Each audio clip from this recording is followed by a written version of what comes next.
pictures got me in a daze for days. Then I wake up, back to the craze, back to what's great. Sleep again, restart the phase. I'm stuck in a maze. How the fuck I'm still in this place? I've lived, I've died, I've lived, but I'm still on this chase. I've lived, I've died, I've lived, but I know this is fate. The evil one starts to test that arrival. Every day I walk on this earth, an attack on my vitals. I mean my flesh, the spirit protected but need a vest. Cause demons, they walk among us, we nine, and no we threats. My name Helly. My name 10, you know the rest. Need a mountain in Budapest with some monks to denounce my flesh. Cause the world becoming a mess. My girl becoming the nuisance, my wife becoming the test. My kids is all that I live for, avoiding them when I'm stressed. Attached with civilian life, still walk around with a vest. A general when this army cut legs and I sever chest. God forgive me for the test that I failed. So no more hell, you're seeking angels in the flesh, we need Jesus.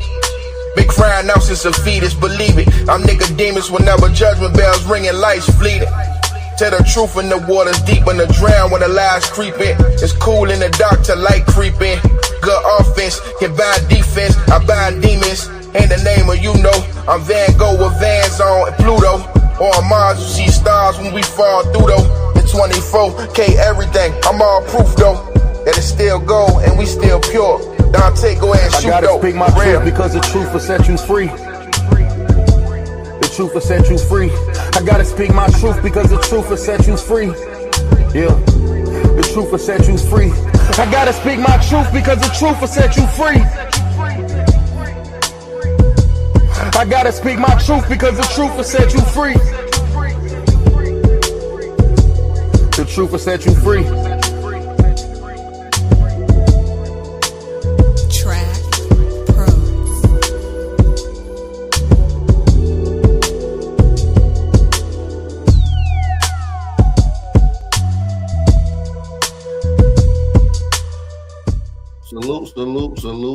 Salute to everyone that's in the building, man. Hit that like button, thumb up the video, support the channel, man. Drop those fire emojis. All my Aboriginal Indigenous brothers, all my FBA brothers in the building. Y'all already know the vibes. We're standing on code, delineating, expressing our lineage. Y'all already know the vibes. I do got some heat to get back into.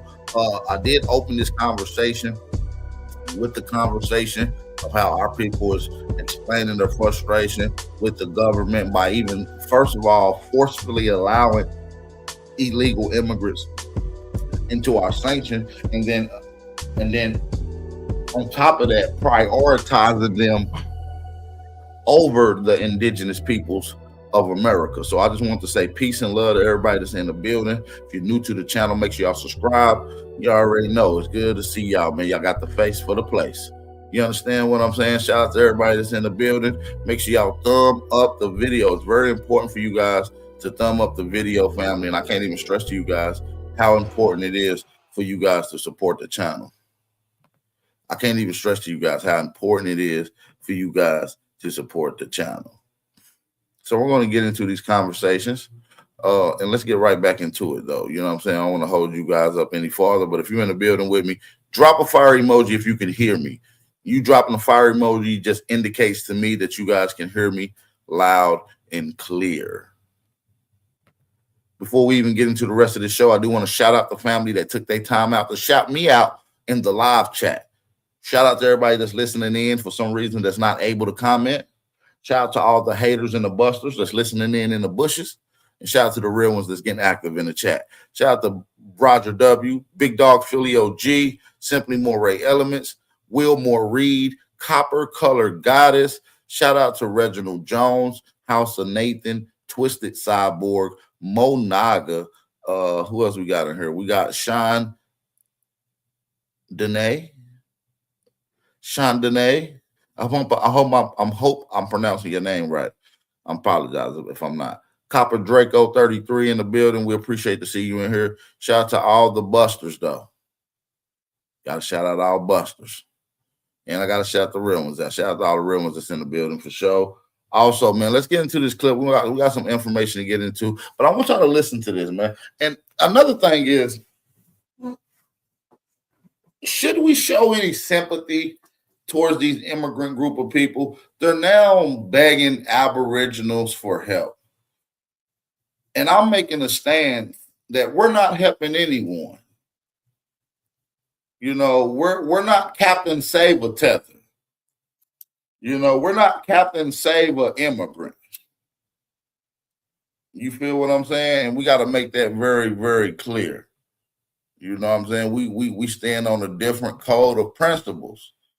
We're using a different set of moral ethics. You see what I'm saying? We want to make sure that we're getting the message through fully. You feel what I'm saying?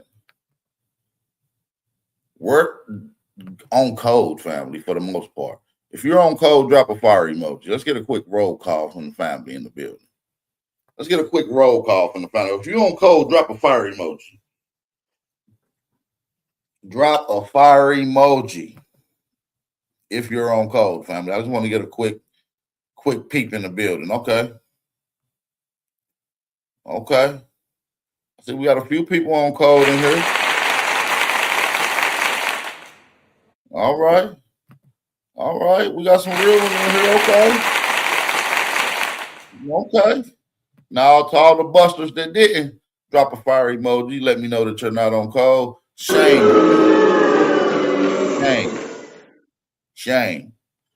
Yeah, let's get back into some of this heat, man.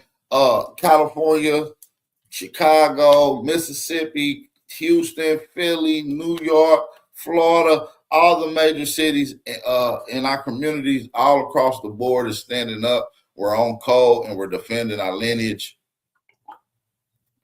We're expressing the culture and we're gatekeeping the culture. You feel me? And we're really bringing back the unity. You feel me? And we're going to start doing more business with each other, start shopping with one another, protecting one another. That's really the mode. And for those that really want to get involved with some shit today, and you guys want to start right now, you can do that by shopping with BAPclothing.store. Go ahead and shop with your brother Aboriginal Power. We just launched some new merch on the new website. Make sure y'all go check it out. That is BAPclothing.store. Go check out some of the merch. Check out some of the materials. Check out what we got to offer. If you guys are tired of going to these other races, spots, and other places and shopping outside of your own, and you want to bring it back to shopping with your own, then go ahead and hit that link and shop with your brother Aboriginal Power. That's at BAPclothing.store. All right. And for those that do want to support the channel, we do appreciate y'all for coming through. It is very important for you guys to hit the like button, to share the live stream, and also hit that cash out if you want to. Now, you're not obligated, but we do appreciate it. But I say you damn near obligated to hit the like button and share it at least once. Come on now, family. Tap in with the tap in. You feel what I'm saying? But yeah, let's get back into some more of this content. I want to let y'all listen to this because we kind of opened up the show with this. But let's run it back 15 seconds. Bogus budget that's trying to be passed today through the Committee on Finance because Christmas is next week. Just know we will be working hard to unseat all of you. It's time to clean house, and our volunteer list is growing every day. The budget is not for the working class and not for small businesses to grow. Only more money, tax increment financing, TIF, sent to CPS to continue harming our children. That's why we must come for the disgraced 50 and the pitiful 20. It's an uncomfortable truth. Now, Brandon, you have really embarrassed the city. You really do not know what you're doing. You don't care, and you're arrogant, and you act like you a baddie. You act like we owe you. Tell Mayor Stacey Davis Gates Davis, whatever her name is, to tell you to step down and get somebody else in here to save our city. You can't tax any corporations because we don't have any corporations. Y'all killed them through COVID. Okay, so you really owe them something. If you want to tax corporations, let's talk about these real estate corporations. Wells Fargo should be paying out the A for black people. If you want to talk about corporations, you're not laying off anybody, but you're going to raise them raises that nobody should get no raise. Nobody should get a raise. That's crazy. No boat yacht tax. No tax, period. The migrant crisis, that's what you needed to talk about. That $2.2 billion that you and the Progressive Hispanic KKK caucus stole. Yeah. Let's talk about the COVID-19 surplus money. Let's talk about that epidemiology money. Let's talk about that line item for that $220 million in this 2026 budget that you put in 2024 for new arrivals. When I'm homeless, because you won't settle my case, because you arrogant, because you a baddie. You a Tony Preckwinkle. Why Tony Preckwinkle just spent $1 million on a new home? Yeah. While y'all property taxes going up through the roof. Trump, the beautiful African ladies of America in Chicago, we need your help. We need your help, and we need you to bring the feds. Federal oversight. Yeah. We need federal oversight because they're stealing black people's property. And you know that. And he's doing it with the Lions Den. You hear that? They're taking immigrants to use them to steal our property, family. I need y'all to listen to some of their schemes. I need y'all to listen to some of their schemes that they're running with. You know, a lot of their schemes is really sad. And a lot of people are going at these damn immigrants. And we starting to understand that a lot of people have been turning their head amongst this immigrant crisis thing for some time now. So yeah, we got more shit to get into, man. Shout out to everybody that's in the building, man. It's good to see y'all up in here. Who all up in here right now? Shout out to the real ones in the building, man. We got some more heat to get into. Let's get into this next clip that I got lined up for you guys. Let's get into this next clip I got lined up for you guys. I want y'all to listen to this because this is a crucial part of the conversation as well. I want y'all to listen to this. Shout out to everybody that's in the building. Let's go. Let's go. Let's go. I don't think I will ever step foot in Nigeria again for the rest of my life if I can avoid it. I just got deported from Nigeria, and it was the most dehumanizing, humiliating experience ever in my life. And it wasn't just because I was getting deported, but it's because how I was treated. This Gambian man, he did not get deported. You hear this? Look, these guys are begging for sympathy and begging for help amongst our people, family. Shout out to FOBENT in the building. Yours truly, beloved Nikki, is in the building. I see y'all snuck up in here with me. I appreciate y'all. Craig Lloyd, Trout Moses. I see you, family. 305 War Chief, Tamat Zed. I see y'all. Okay, shout out to the squad. I need y'all to do me a favor. Share this. If y'all really rock with me, you'll share it 2 times. You understand me? You'll share it 2 times. You know what I'm saying? Go ahead and support the channel. Share the live stream. Hit that like button. I see y'all in the building. Marilyn Brown in the building. What's going on, Marilyn? What's going on, fam? I haven't seen you in a second, cuz again for the rest of my life. Have I ever met you? I don't think I even seen you, Marilyn Brown. But peace and love. Good. Welcome to the channel. Good to see you. If I can avoid it. I just got deported from Nigeria, and it was the most dehumanizing, humiliating experience ever in my life. And it wasn't just because I was getting deported, but it's because how I was treated. This Gambian man, he did not get deported from Nigeria. He was just denied entry. So his friend invited him to Nigeria for a wedding and said, we'll cover everything, even the visa. So this man gets to the airport in America and was like, hold up, my friend said the visa went through and the systems were down in Nigeria. So they couldn't tell. So we had to fill out a visa right there. And he submitted the application. So I'm assuming they let him on the plane to go into Nigeria. And he thought everything would be handled by the time he got to Nigeria. Mind you, this is an 18-hour flight from wherever he flew from in America to Nigeria. We get to Nigeria and the systems are still down. So he has to fill out another visa application in Nigeria only to be denied. Like, nah, we're not letting you into Nigeria. So we had to wait in Nigeria for 34 hours to catch a flight back to America. And he said this whole time, the Nigerians was extremely rude to him. And he thought that they will show him some type of favor from African to African. But they was like, no, we're not going to do that. And they gave the immigration officers a lot of props for denying him entry.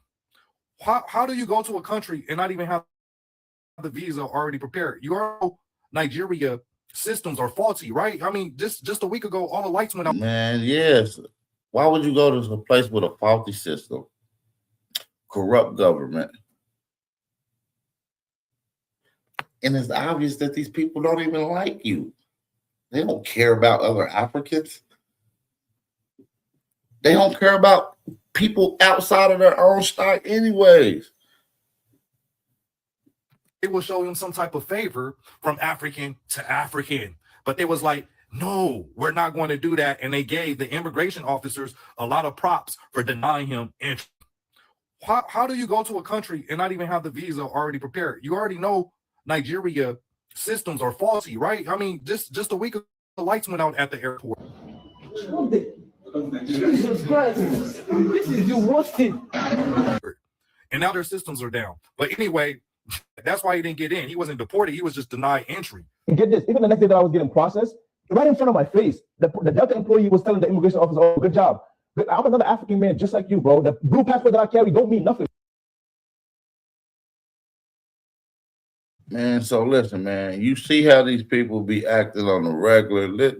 I want this sister to drop some heat. She dropped some heat in this conversation, especially when it comes to delineation and how people look at our people like Aboriginal FBAs when it comes to delineation. A lot of outsiders will look at us and say, well, that's devices. You're being separatist. You're xenophobic. You just don't like us. You hate us, nigga. Why do you hate us? No, us delineating doesn't equal divisiveness. It equals protection. And us protecting our own self may seem divisive to a group of people that has been leeching and now feels entitled to continue to leech. You feel me? Delineation is only a problem when we do it. It's only problematic. It's only threatening. It's only xenophobic when we do it. I noticed that. I'm sure y'all noticed it too. Because how can you be offended or taken aback by delineation of Black America when we was never together with nobody in the first place? Who was we ever in cahoots with? Who was we ever together with? Regardless of what people are saying right now. Oh, we was always together before. We was working with y'all together before. We were supporting y'all. We were just supporting. And when motherfucker when? When I can't recollect. I have not Googled anything. I have not read about anything. I have not seen anything that proves that we were together before. So what the delineation thing, and my thing is, why is the FBA, the Foundational Black American title, so threatening and so offensive and so being so ostracized, even within a lot of Black Americans? I've seen a lot of Black Americans talk about FBA, like FBA is, I'm not an FBA, I'm an. Right. I be seeing stupid ass people saying the same shit, sis. It's like they don't understand. They get caught up in these semantics, especially people in my own indigenous community. Oh, I'm not Black. I'm not this. I'm not. Man, shut your slow ass up. So you don't know what we talking about now? So now you slow all of a sudden. You were just Black 4 years ago, 5 years ago. You're African American 4 years ago. Now you don't understand. That's another cop out. So threatening and so offensive and so being so ostracized, even within a lot of Black Americans. I've seen a lot of Black Americans talk about FBA, like FBA is, I'm not an FBA, I'm an African American. I'm not an FBA, I'm an African American. And it's like, it's just a change of title. It's just a change in name. It's not a political cult. Right. It's just a name, change of a title, change of a name. We get caught up in all these semantics. No, I'm not I ain't no crayon. I ain't no crayon. I ain't blood. I'm copper color. Nigga, is that a color of a crayon? Is that a color? They be saying dumb shit sometimes in our own damn community, and it be like, man, what the hell? That's why I be like, man, listen, my mission always has always been to wake up the people that don't know who they are. Once niggas start getting too damn smart for their own damn good, I can't even have a conversation with them. They are so drawn in on semantics and doesn't even have the motivation for forward progress no more. It becomes an empty vessel worth of a conversation. It becomes a echo chamber, a bunch of yes men. You feel what I'm saying? We're here to wake up the people, man. We're here to bring in and show unity. We're here to bring camaraderie together. We're here to uplift our people. Us as Aboriginal Americans, aka FBA Americans that's on code, we're protecting the future and our younger generations to come and the youth that is growing up now so they can have at least an easier success path without being picked, leached, and deprived from foreign groups. I want them to have a clear understanding that there's no ally to your people when it comes to social, political, or economic. It's only your people that's going to help you out. We don't need to set our people up with these false illusions that there's going to be a kumbaya, because that's what got us in the same positions that we're in now. And that's just me speaking from an honest position, point of view. That's me speaking from an honest point of view.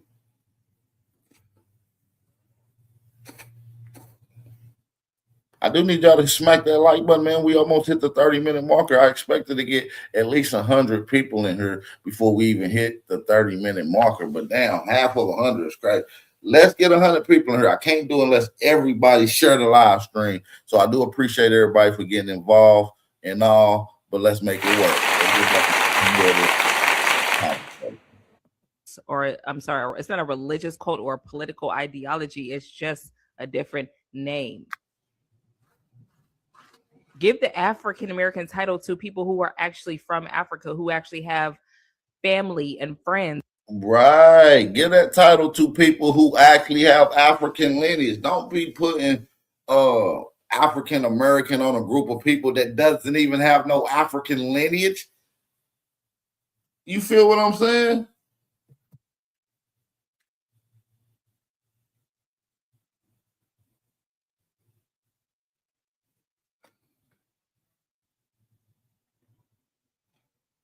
Shout out to my the general Tether Task Force in the building. Shout out to the general,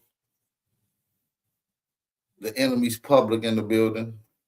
Yeah, man, we done created a online social media program called the Tether Task Force. And I am the chief and commander of the Tether Task Force. And we're G-checking all tethers. They own these social media influences coming up, spreading narratives and lies. We're standing on American business. Guess what? A lot of you coons and tether sympathizers, guess what? Even though you're not going to defend and protect your family and your lineage and your future or your generations, I'm going to do it. You see what I'm saying? Sometimes we got to remove you. FOBENT, yes, I am the chief commander of the Tether Task Force. Absolutely, sir. Absolutely. We got the general in the building. Shout out to General Enemies Public. You understand what I'm saying? Cults, or I'm sorry, it's not a religious cult or a political ideology. It's just a different name. Give the African American title to people who are actually from Africa, who actually have family and friends in Africa. That title could be very useful for them, not for us. So I feel like some of that has to do with like low self-esteem. Like if you're offended by the name Foundational Black American and you are a Black American, you have low self-esteem or something. Something is wrong with you, because you demonize everything that has to do with anything that your own people are doing. That's low self-esteem.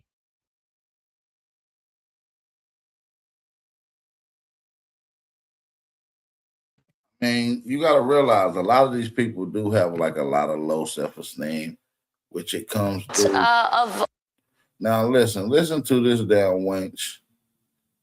Listen to this damn wench. No matter of fact, I want to go to. I don't think I will ever step foot in. I want to go to this clip right here. Hold on. 911. I want y'all to hear this.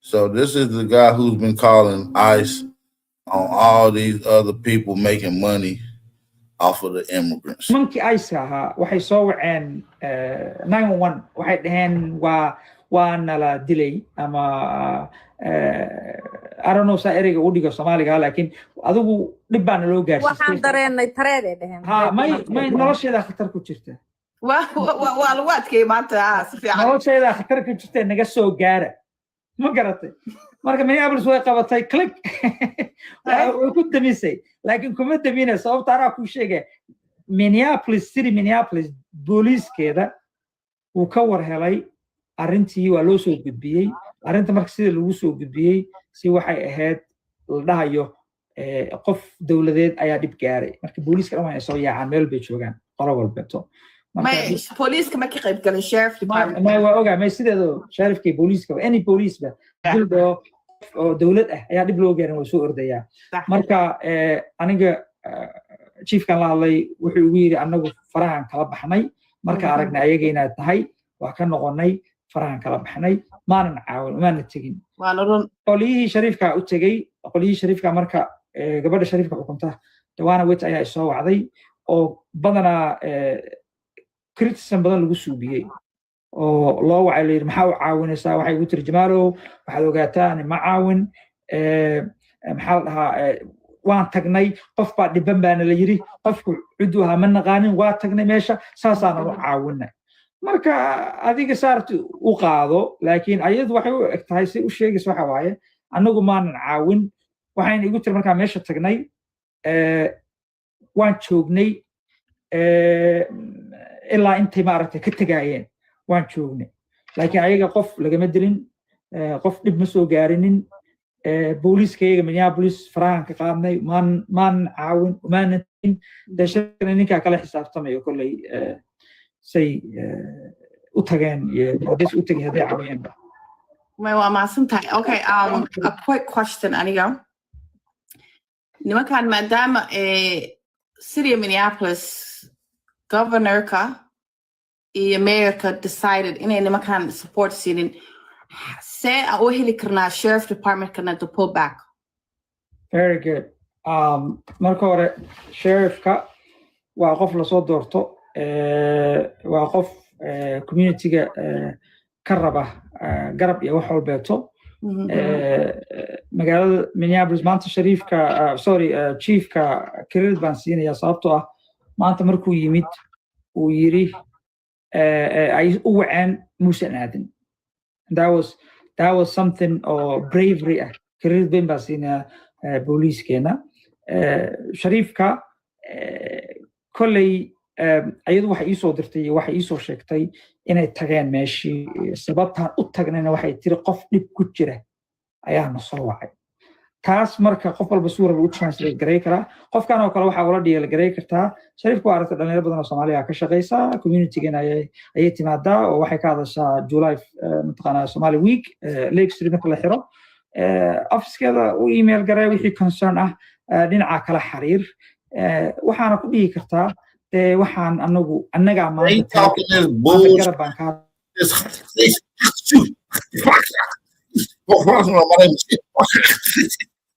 dul maraya waxa waaye waxyaalaha waxaan rabaa waxa qofku inuu soo baxo oo cadeysto hadduu kaamirada soo dhow qolyaha lama shaqaynayno mana istaagayno ilaa hadda anigu kama maqan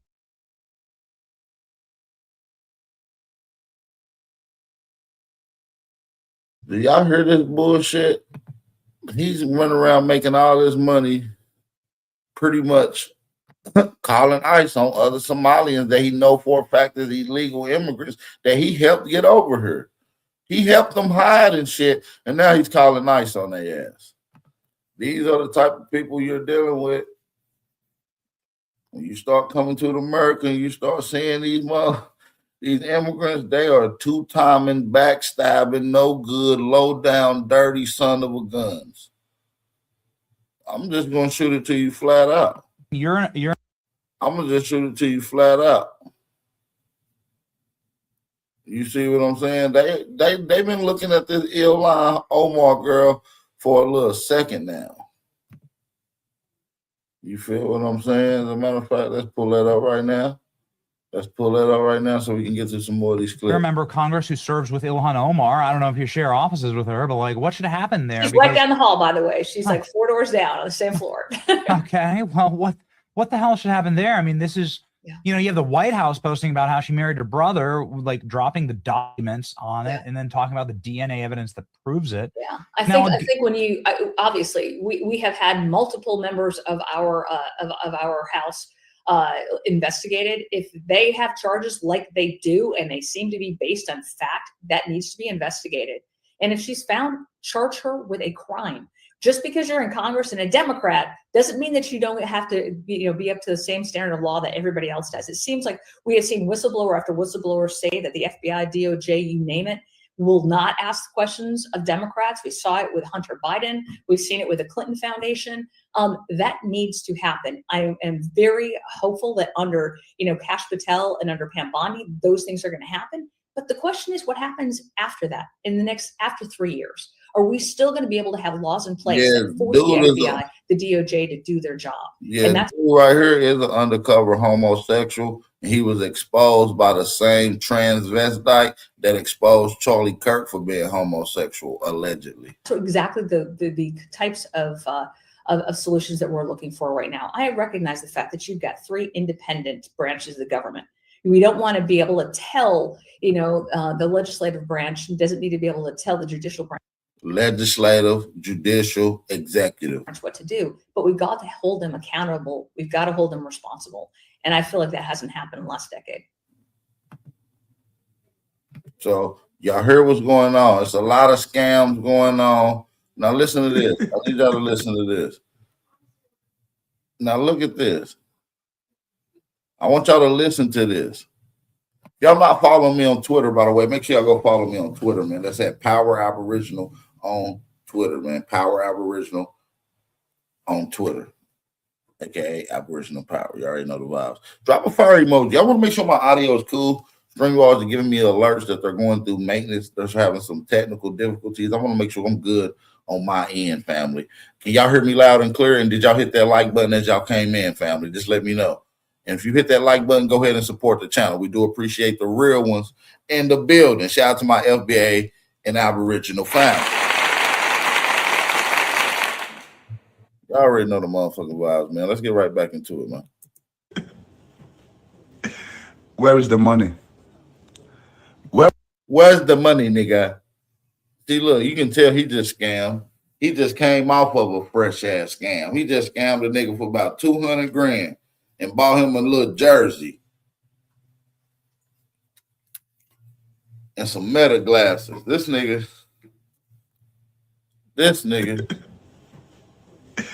Where is the money? Where is the money? If you're the wealthiest group of black people on the planet, where is the money? Why you ain't built up Tulsa back? Where is the money? You're the wealthiest group of black people on the planet and you're still on food stamps. Where is the money? The wealthiest group. First of all, let's just be clear. That's a whole nother stereotype that needs to be thrown away. We are the least participants when it comes to welfare participants. As a matter of fact, white women, Latino women, and other minority groups outweight Black Americans, participants, a part of welfare. You guys are on the welfare more than we do. You guys receive government funding more than we do. This guy's a damn clown. Y'all talk about Africa's the wealthiest. Africa's so wealthy. We got the resources, nigga. It is beautiful, nigga. You don't have no sources. But you can't go back home and build your own homeland. See, this is the ridiculous shit that I'll be dealing with. Where is the money? You're the wealthiest group of black people on the planet and you're still on food stamps. Where is the money? The wealthiest group of black people on the planet, my black ass, where is the money? Where is the money? You're out here begging for reparations from white people. Where is the money? Your kids are still going through the school to prison pipeline. He said we begging money. He said we're begging. He said now we're begging for money for the white man to get reparations. First of all, you got on your knees and gave up your Bucci cat. You begged to give up your Bucci cat to get a Visa card, my nigga. And guess what? Nigeria is on the list of getting out of here, bro. Nigeria is on the list of the top ones that need to be gone. Do you not know what's going on with this Protectorship Act? Do you not know Nigerian countries is on the list?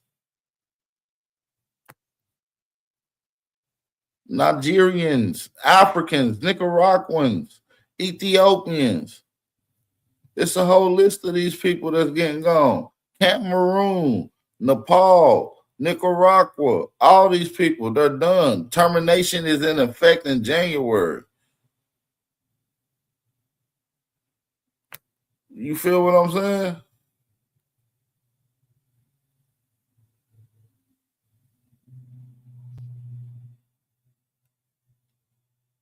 These people are getting tons of benefits being over here. We can run through the charts. We got the list. We know what's going on. No more tethers in America. He's projecting his lame, degenerate, fleeing culture onto us. Oh, why you haven't built another Tesla, nigga? Why no more Rosewood, nigga? How could you don't have to Black Wall Street now, nigga? Just on food stamps, nigga. Shut up, your bitch ass. Right up. You don't want to hear no shit from no wide nose, starving, fat feet ass African that we used to feed, nigga. We used to give y'all 10 cents a day. 10 cents a day turned into a tether today. Think about it. 10 cents a day, your 10 cents investment for them starving ass little Africans that we used to see that turned into a tether today. That's sad. Where is the money? You're out here begging for reparations from white people. Where is the money? Your kids are still going through the school to prison pipeline. Where is the money? Black women cannot make it out of the hospitals when they give birth because they keep getting unalived. Where is the money? We just saw Trey Reed hang from a tree a few weeks ago, like Christmas ornaments. Where is the money? Jingle bell, jingle bell. Where is the money? You're the wealthiest black. You must be thinking about imaginary money. You ain't got shit. You ain't got shit. African telling the black American that we ain't got shit. The nerve of these damn immigrants, man. The nerve of these immigrants is crazy. Dude himself is a welfare recipient. His ass is over here under some type of government funding and assistance. These immigrants be so jealous, but yet want our help at the same time. Like, you can't make this shit up, y'all. You really can't. You can't make this shit up, family. This is insane. Jingle bell, where is the money? You're the wealthiest black. You must be thinking about imaginary money. You ain't got shit. You ain't got shit. Where's the money? We saw a lot of you crying about food stamps a few weeks ago. Where is the money? Where is the money? You ain't built nothing. 500 years, you've not built nothing. Do you know how much of a disgrace it is for Africans to come here, knowing you've been here for 500 years and you still ain't built shit? When the Mexicans come over, their people build something for them. They have a... What the fuck they build, stupid ass nigga? Black Americans built everything that's in America. Are you dumb? See, they get on here and start talking a bunch of anti-black white supremacist / talking points. And they don't know shit. We literally built everything. You got a refrigerator in your house? Yeah, so what? We built some shit 500 years ago. It's still valuable and you need it to sustain yourself as a civilized person today. See, this is the shit we talking about. Man, shout out to the real ones in the building. Let's see if we can get some people to support the channel. Let's see if we can get some people to support the channel. Man, we got some real ones in the building. Do y'all hear this shit, man? This is why we got to come together, family. I need everybody that's listening in to drop a fire emoji. This is why we got to come together, man. He just lying and projecting a lot of bullshit. We built the entire country, nigga.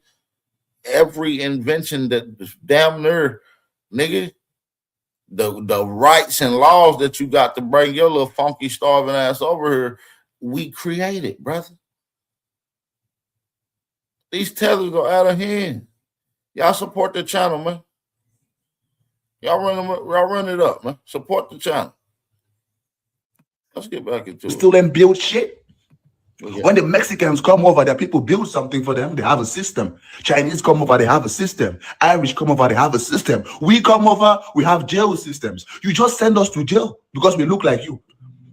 All you. Nigga, they don't send your bitch ass to jail because you look like us. They know that you not us. They send you to jail because you a degenerate, scamming, fleeing tether. Chinese come over, they have a system. Irish come over, they have a system. We come over, we have jail systems. You just send us to jail because we look like you. All you've reserved for your people in America is the jail system. That is all. That is the only power you hold. The right to remain silent. That's the only thing you have. Miranda rights. You are the richest population of black people. Where is the money? Where is the money? How come you don't finance your own people into office? You're crying about Somalis. How about you put that money behind the candidate that has your views in mind? Why don't you do that? Because you ain't got shit. You ain't got shit. You keep crying about what the white people did to you. How about you build something with the money? Where's the money? $1.7 trillion. Poof. Where is it? Where is the money? You all are broke. Black Americans are broke. You are broke. Go look at the list of billionaires you have and tell me how many African last names you see there. That's what you don't get. You're broke. Look at what the richest black man on the planet, a Nigerian, is doing. Is out there building refineries, creating jobs for his people, providing jobs security for his people, opening schools, businesses. You're out here pooking and ray-raying. Nigga, do you not know what Oprah did for you, my nigga? The reason you even happy and smiling is because Oprah gave y'all a lifetime supply of rice, my nigga. Are you stupid?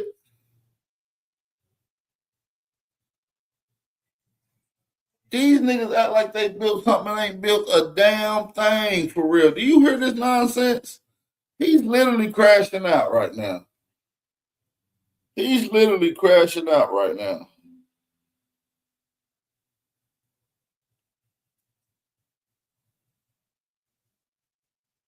This is insane to me. He doesn't know anything about what he's talking about, man. Like, listen to... Look at what the richest black man on the planet, a Nigerian, is... Man, listen, the richest black people on the planet per capita is black Americans, bro. We got more millionaires than Africans, more billionaires than Africans, bro. Facts. And guess what? The dude that was the richest dude in Nigeria, he's been investigated for fraud. You nigga, your whole country is a fraud red flag. If anything pops up from Nigeria dealing with banking or anything financial, it's an automatic red flag in the NATO and in the Western systems. They're the known historical international scammers. Scamming culture is looked at like American military culture. You know what I'm saying? In America, like it's respected.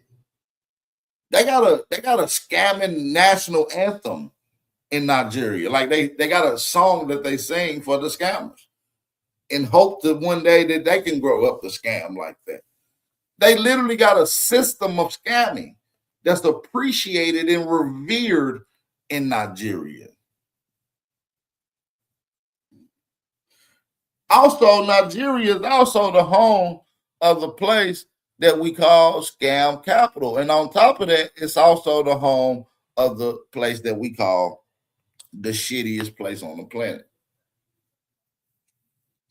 Africa is home to the largest African country that deals with public open defecation.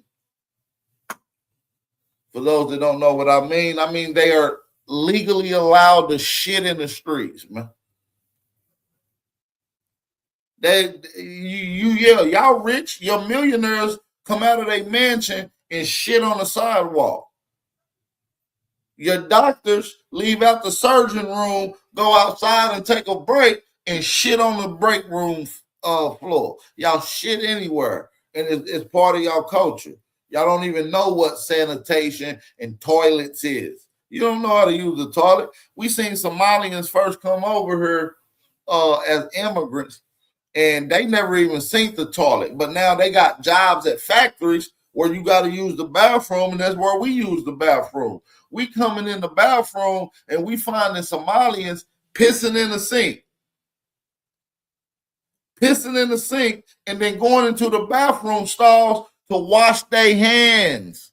They using the toilet water, flushing it over and over, washing their hands. They ass backwards, man.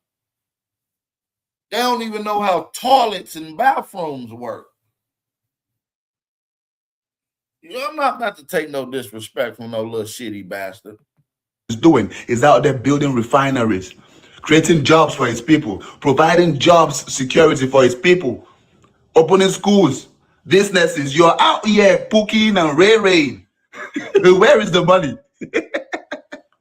You guys are upset. You're broke. The whole world sees you're broke. See, when we were in Africa, right, we may have thought you had something on us. Then we came over here and realized you ain't nothing but Section 8 crybabies. Where is the money? Where is the money? A bunch of coons talking about money you've never had. Money you've never had, spending power you can never use to benefit your community. Where is the money? Where is the money when the government had to save your women from the men? Created a whole gap, made them kick you out the house. Where is the money? Where is the money when kids were starving in America a few weeks ago when SNAP benefits got taken away? Where is the money? Why are you out here begging the government for shit you can build for yourselves? Where is the money? Where is the money? A bunch of lazy, broke people talking about you got money and shit. Do y'all hear this clown ass nigga, man? Do y'all hear this clown ass nigga, man? Country. That was some of the clownish shit I've ever heard. But let me let my Aboriginal brother cook on this, because he's pretty much responded to these online rumors and sentiments amongst these damn degenerates. You feel what I'm saying? So go ahead and hit that like button, thumb up the video, and let's get to it. First of all, we're building schools, banks, institutions. We creating inventions. We got inventors right now. Still right now, 2024. Y'all don't hear about them. The government try to bomb out real fast, but we got inventors that's inventing shit every day. Game-changing shit. This nigga just crashed out on us, and then he gonna throw his glasses down like it's tenderism. That nigga threw his glasses down like it was tendernism. Man, if you don't get your motherfucking little husky hairline having ass on, you little musty, starving mouth ass, crusty face ass African. That nigga threw them glasses down like it was tendernism. I said, oh no, this nigga ain't gonna throw his glasses down like it was just tendernism.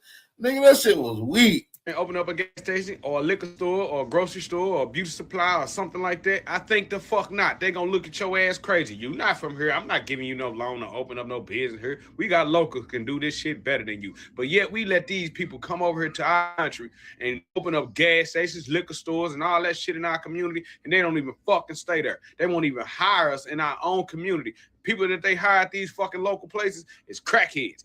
Women that they want to sleep with, they go and hire their own family members at a rapid rate in this motherfucker, but we go and participate and give all our money to them at a rapid rate, and the only thing we get back in return from them is a whole let me stand around your business and sell illegal narcotics. That's all we do when it comes out of these people in our community. They don't want to stay in our community. They don't put fucking money back in our community, but we run up there and give them all our motherfucking money. But we let the black people go try to get a loan to open up the same business because they can do the same thing, run a gas station, a liquor store. Fuck no. They're going to put so many fucking obstacles in front of them and tell them, no, we ain't gonna do that. We don't think that's a good business idea. That's gonna fail. But let a foreign person come in there and say, oh, I'm gonna open up a gas station, a liquor store, or something like that. Hell yeah. How much money you need? How many you gonna open? We gonna support that shit because it's gonna win. I don't understand that, but we just let that shit just keep riding. Just let it just keep happening at a rapid rate. We don't want to stop that shit. We don't want to just say, nah, we're not going to support you motherfuckers till y'all start hiring people in the community and having people back here that actually want to have a job in the community,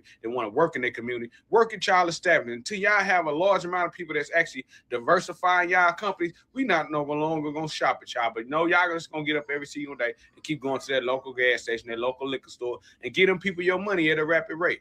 Keep on doing it because they're going to keep getting rich and never support your neighborhood and keep on flooding somebody else's neighborhoods in the Beverly Hills or a rich-ass neighborhood. Support them. They're going to pay good property taxes for them. And they property taxes up there are going to go to good use in that neighborhood and not the neighborhood they making money out of. That's just my opinion. It's just being honest. We need to reevaluate that shit when it come down to letting people come in our neighborhood at a rapid rate, open up these fucking stores without hiring locals. Just my opinion.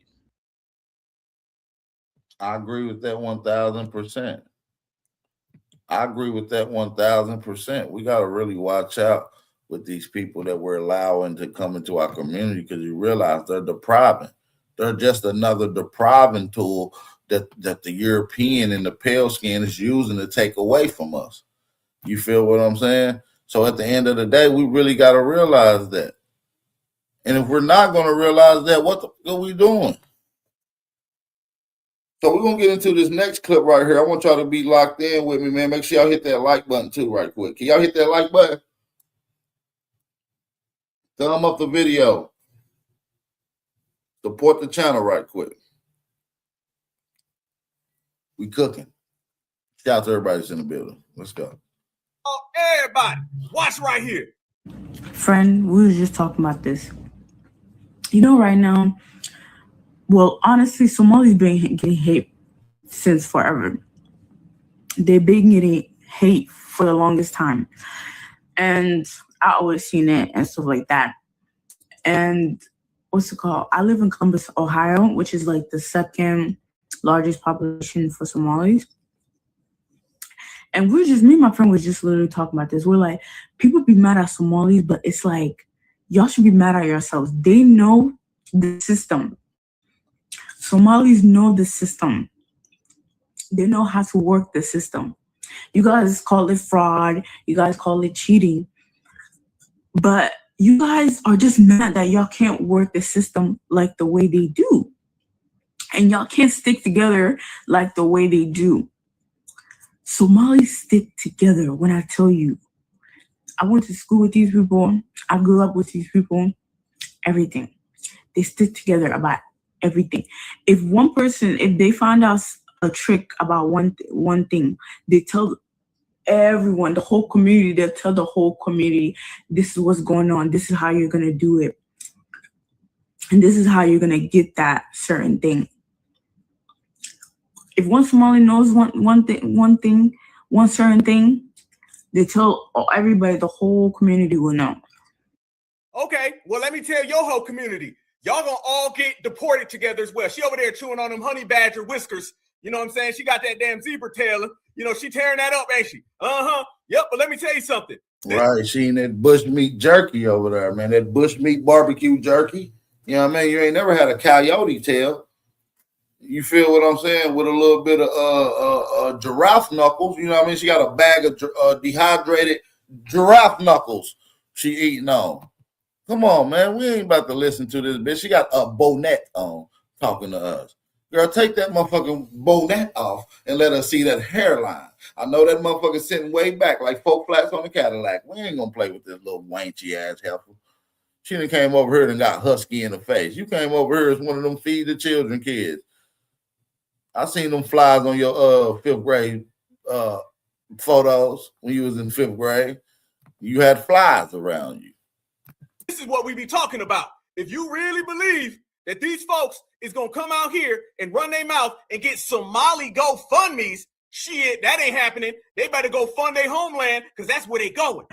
I have noticed this so much. Oh my God. I know Somali's like the back of my hand.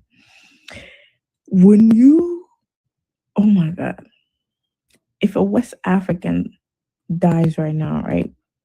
As of like, and they're raising a GoFundMe, right?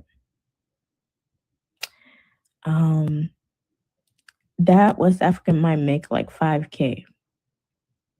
If a Somali dies and they're raising a GoFundMe, that GoFundMe is gonna go up to 20K, 15K in 24 hours. And it's going to go that way based on money that your ass done stole from American taxpayers. He took the words right out of my mouth. Yeah, it's going to go there from Somalians in particular because they've been stealing. They just got caught stealing like $6 billion. Of course, they can spur a quick 20,000 to a local Somalian who's in need. Nigga, are you slow? Here go this lady again in that bonnet. She over there laying on some jackal hide. You know what I'm saying, me? Get up off of that hyena fur. She laying on a motherfucking meerkat bed. Get the fuck up. That part out though, didn't you, Mrs. Fufu? And by the way, I think this woman right here is Nigerian anyway, y'all. This is a Nigerian. All right, so they know that damn block is hot, so they trying to make it look like they gonna get some money. Nah, you gonna get some handcuffs. That's how much they support each other. That, and they support each other. They come in deep, like they come in deep. They're always together. I grew up with Somalis. Somalis used to literally jump people. They never come alone. They're always together. Everything together. They always help each other, whether it's doing good things, doing bad things. At least they're always together. Like that's good, because just like Tom Homan said, a family deported together will stay together. You understand what I'm saying? If you flee together, you're going to leave together. You understand me? We don't give a damn if you came with different ethnic groups. If you a sort, you still going to get aboard. You understand what I'm saying? You got to go. Little Miss Ho. It is what it is.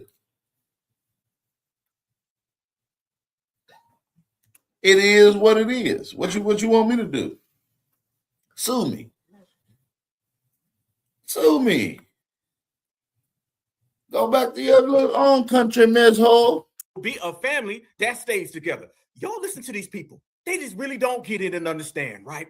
Because the dominant society sitting there watching them saying, okay, cool, good. We're going to get them out of the country. Foundational Black Americans sitting, cool, got them out of the country. And they running their mouth. Right. They don't think that our words is power yet. They still ain't peeped out that our words is power. You feel what I'm saying? Listen to this right quick. Ones with the casserole with the raisins in it. All the ones on the Omar, get ready. 30 years in prison and permanent deportation loom. I'm going to show you on this broadcast every Ken and Karen from the East Coast to the West Coast, from the Midwest to the South.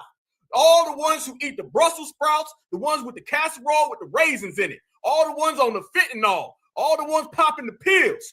They said that Somalians are their number one ops. And they said Omar is the first to go. Watch. From a Rose Lake Capital LLC, a venture investment fund in Washington, D.C., 10 years. If she is convicted of tax fraud and money laundering through her husband's shell companies, it will 30 years in prison and 30 years in prison and permanent deportation loom as Ilhan Omar is accused of fraud reaching $350 million. In 1995, a 12-year-old girl named Ilhan Abdullahi Omar stepped onto American soil from a refugee camp in Kenya. Not a penny to her name, unable to speak English, living on food stamps and federal housing assistance. 3 decades later, that same woman has become a federal representative for Minnesota, now owning a net worth ranging from $6 to $30 million, skyrocketing by 3,500% in just 3 years. How you gonna make $10 million profit 3 years in a row? Houseway. How you making $10 million profit for 3 years in a row, but for the first 10 years you was here, you barely could sustain $65,000 in your bank account as a congresswoman. All of a sudden now you making $10 million a year profit. Get the fuck out of here. Her and Tim Schwartz is all in some shit. 1 year. While a representative's salary is fixed at only $174,000 per year, this is no longer a story of rising from poverty to success. This is a criminal case being built right in the heart of the United States Congress. Damn, a criminal case. Tell me more. Immigration fraud, money laundering, betrayal of the nation, and it may end with a 30-year federal prison sentence along with permanent deportation to Somalia. Let us walk you through the money a permanent deportation for her ass back to Somalia. Man, do you know Somalia ain't even a country? Somalia is just a place where people at. It's just where people walking around, killing. There ain't nothing going on. No police, no government, no military, no nothing. No hospitals, no nothing. There's nothing there. Just people there, just living around. They done reverted back to huts. They ain't even building houses no more in Somalia. Nigga, I just seen a new subdivision in Somalia. It's all huts. They're going backwards over there. I think you should send all the Somalians back home because they seem like they good. They got good minds on them. They know how to scam. So at least they can use that same brain power to building up their country.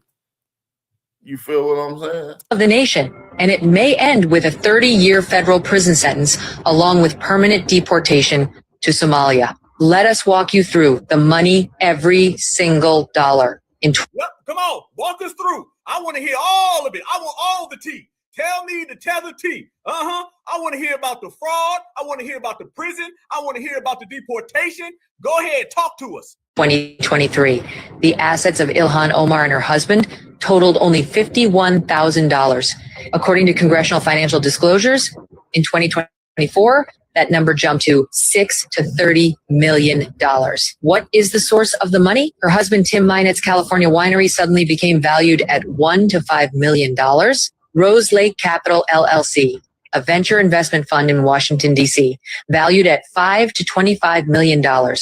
No public clients and no transparent financial reports. Meanwhile, Omar herself cried on national television in 2024, saying she only had a few $1,000s in her account and was still paying off student loans. While millions of African American, Asian American, and Latino Americans have struggled with inflation and debt, a representative who constantly called. Whoa!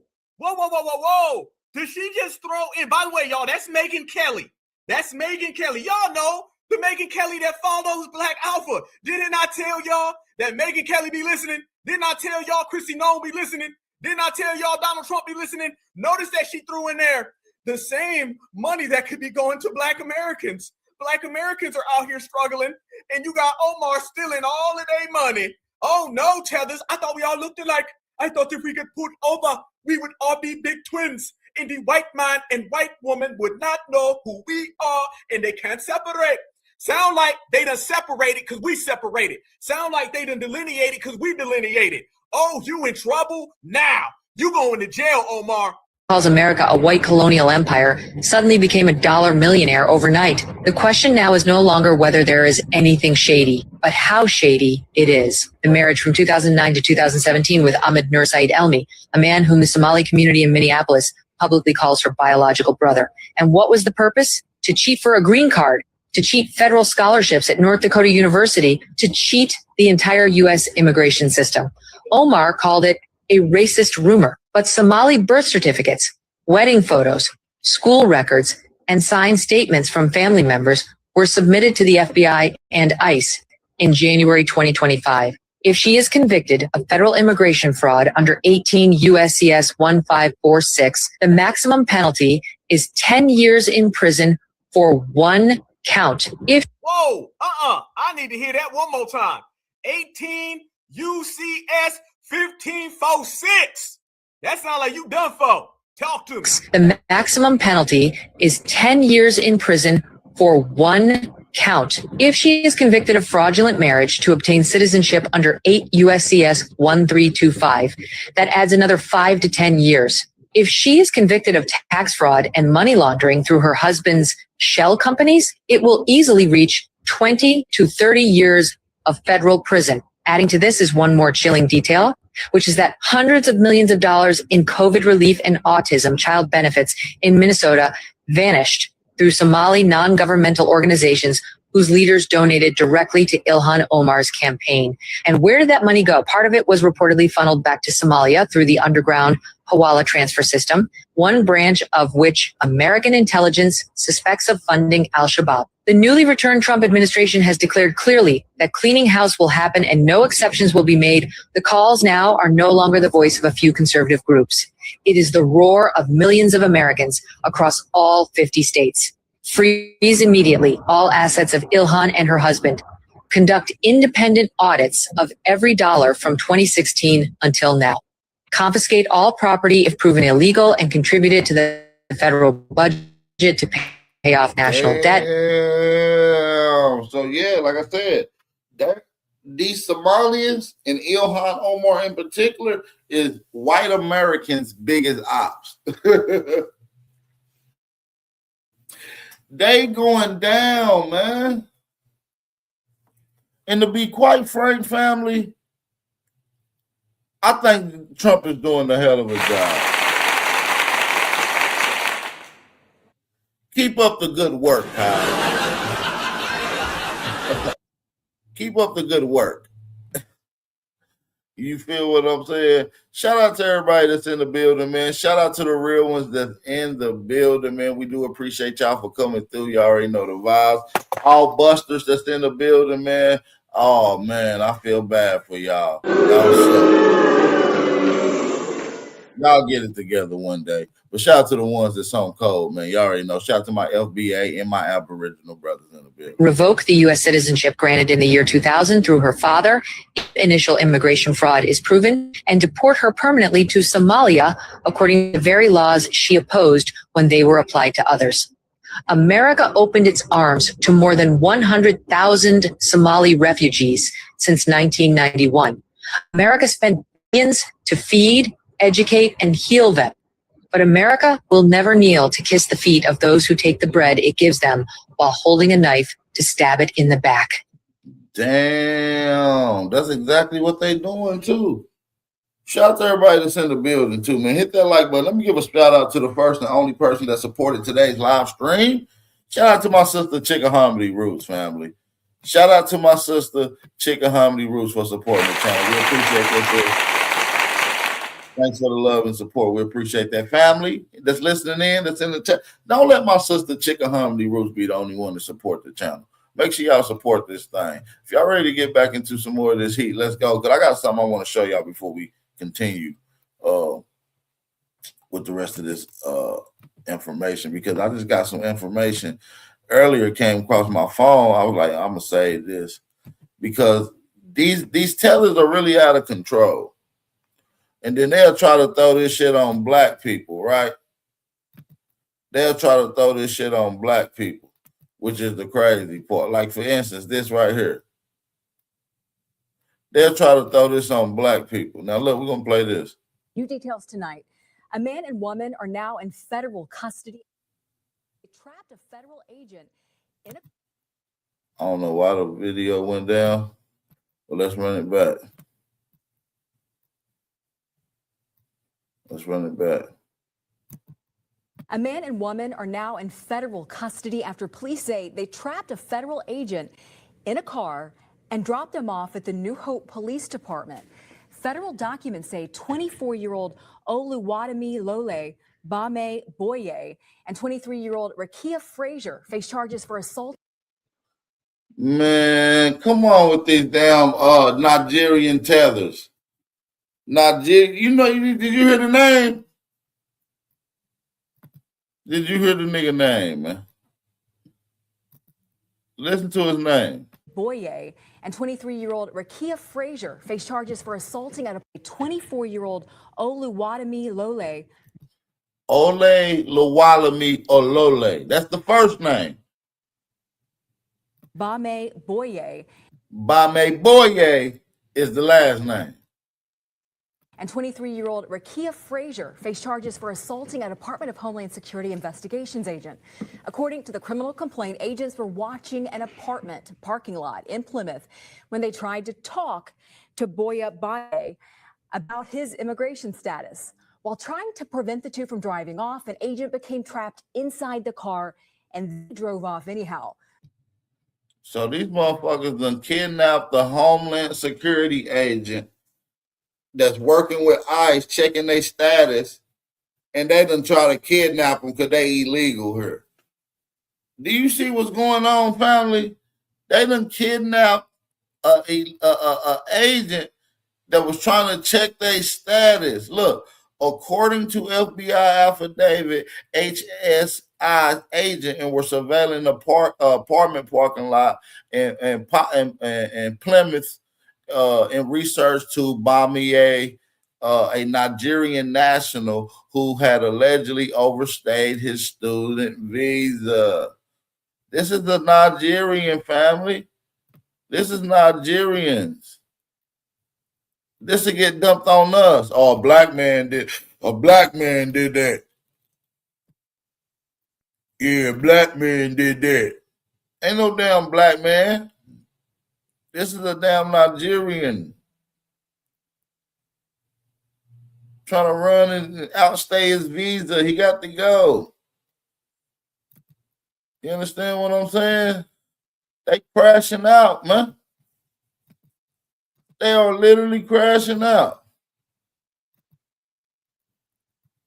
Shout out to everybody that's in the building, man. Let's get right back into this. Keys on the track, on the track, on the track, on the track, on the track.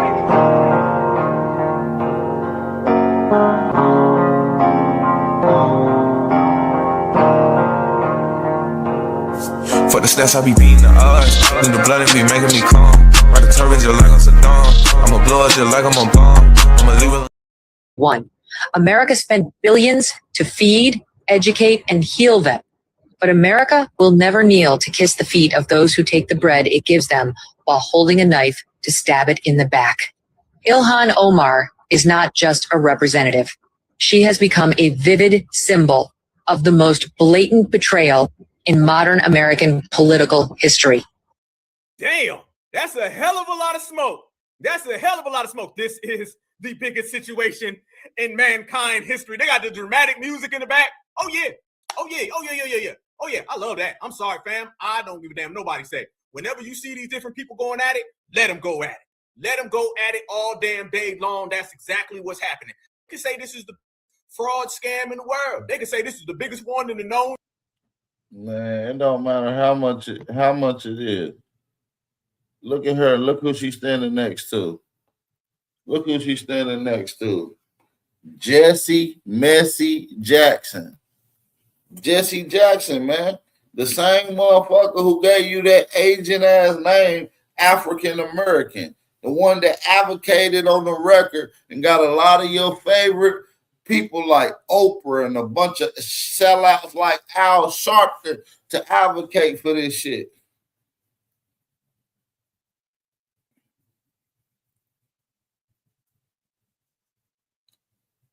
These niggas be all in cahoots together, man, to go against the nigga, man, the Aboriginal, aka the FBA family.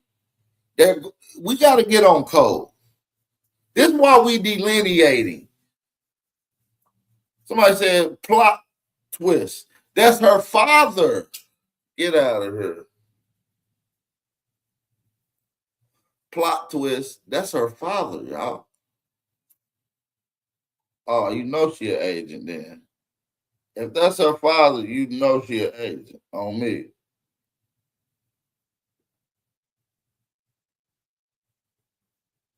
If that's her father, you know she an agent. Somebody said that's not Jesse Jackson. Well, who the fuck is it? Oh, that ain't Jesse Jackson? Damn, my bad, fam. I thought that was Jesse.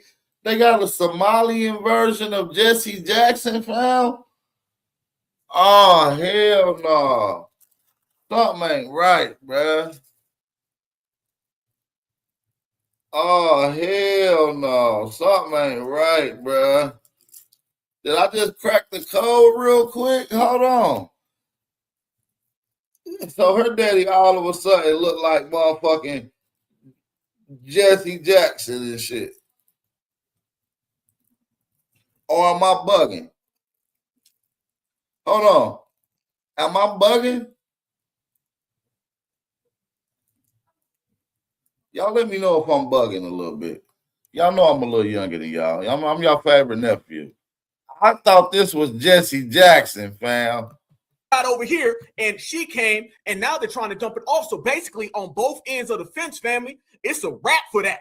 At the end of the day, your ass is in trouble. And it started off just a bunch of mayos talking reckless, talking crazy. And now what you start to see is, fam, they coming out the damn woodwork. All of them is coming out. Have y'all noticed within the last 2 weeks, go back to Thanksgiving, have y'all noticed the uptick in all of the immigration and the deportations and all the laws getting written? Fam, started off with a travel ban, reverse migration. Now they're cutting off all the TPS. They naming people. Trump just added like 30 more countries to his travel ban. It's getting real. And this is all popping off just in the last few days. Just in the last few days. So if that's popping off and that's all going down right here, fam, there's only one thing that's working, and delineation is it. Delineation is key. Delineation is the reason why these people can't move. They can't breathe right now. They shook right now. All because of our delineation process and how it's really going down. And I told y'all they was running their mouth and they was talking real reckless. And they was telling them W's, they coming to get you. Let me tell y'all something. Let me show y'all something better yet. I can show you better than I can tell you, fam. Let me go ahead and take y'all to Brad. Brad is out here, and Brad said he wishes Mr. Muhammad will run up on him. God, I wish a goddamn Muslim would walk up on me. I've been praying for the goddamn day. I'm going to stomp a hole in a goddamn pirate and make sure he's booty. Brad is saying he wishes Mr. Somalian would try to take over America. Man, I'm in here popping champagne, watching these people go at it. See this video from Somali immigrant. He's telling us what's what. See this video from Somali immigrant. He's telling us what's what. meel kasta wax soo galayeen baa loogu daata dhalinyarada loo yaqaan mega ee loo soo gaabiyay Make America Great Again ee Tim Trump ahaa ay kala bahdilay dagaalku ha socdo saas ha lagu wado Minnesota anaga iska leh Mareykan anaga iska leh. Well, there you have it. They've taken Minnesota and they're going to take out the rest of America too. And you have got to. Didn't I say that?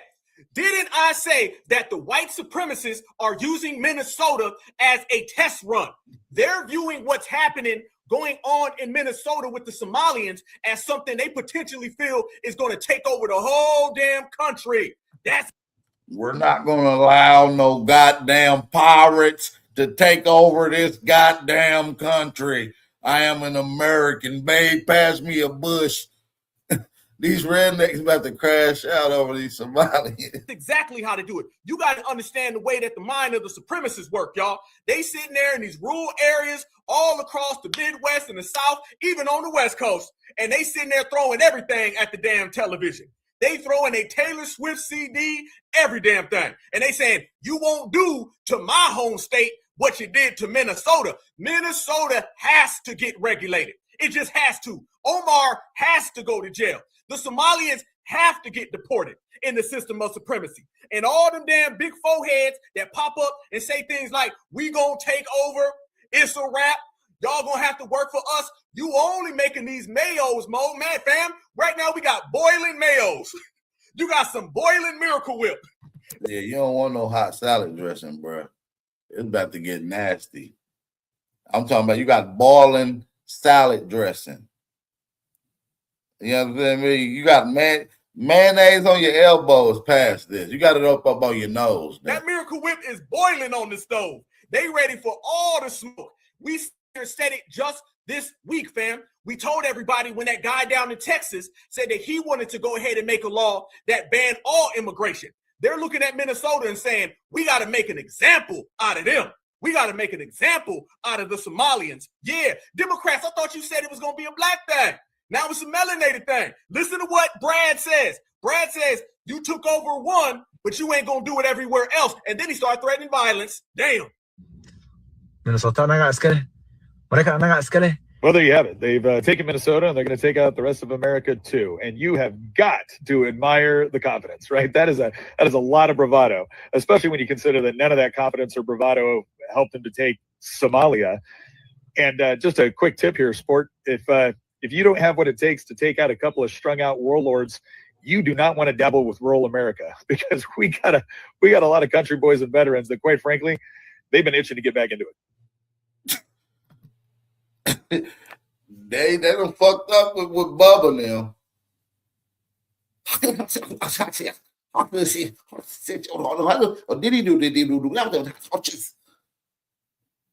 speaking that Muslim shit, talking about threats and shit. Bubba like it, man, I wish I goddamn would.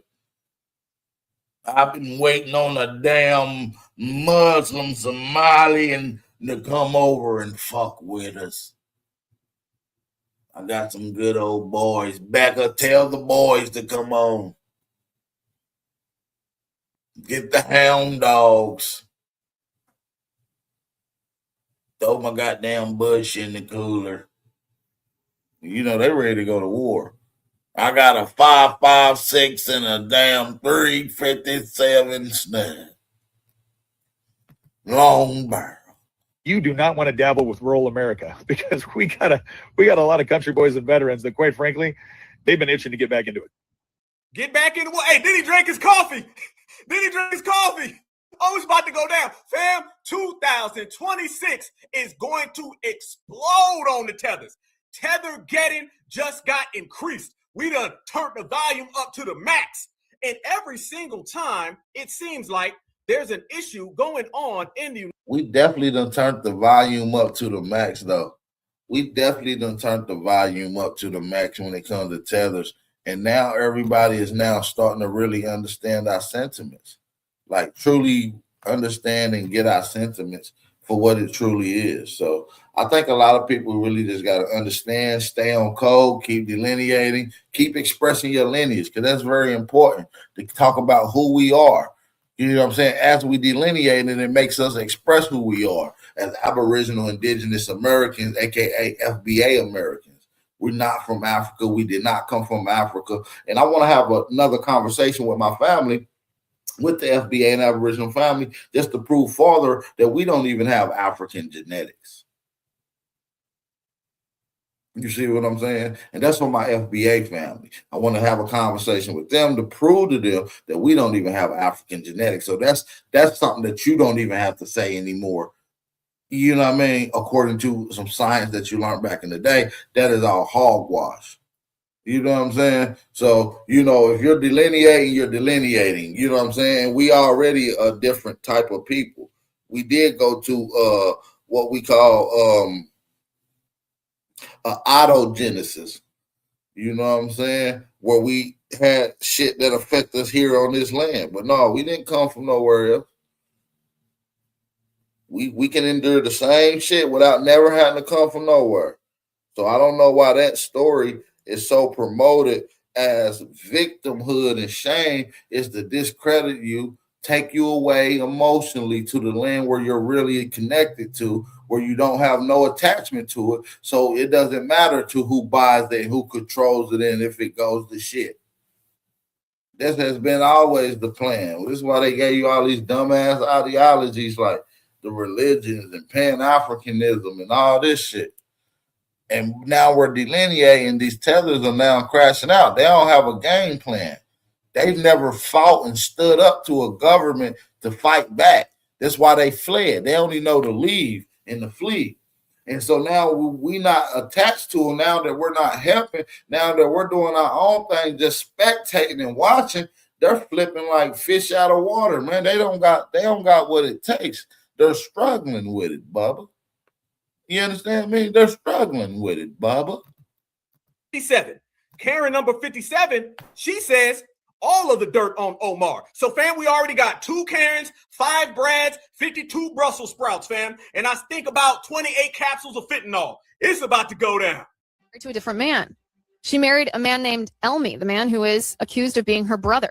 And what's odd, Omar is clearly a practicing Muslim. She wears a hijab everywhere she goes, and I believe professes that she is a practicing Muslim, and yet she was married to Elmi by a Christian minister.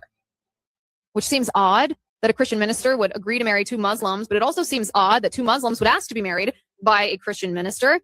And perhaps the reason that they ask a Christian minister to marry them, according to someone who knows them both, is because any Muslim cleric around the area that they live would have recognized the familial relationship, the sibling relationship between the two of them, and would have refused to perform the marriage ceremony.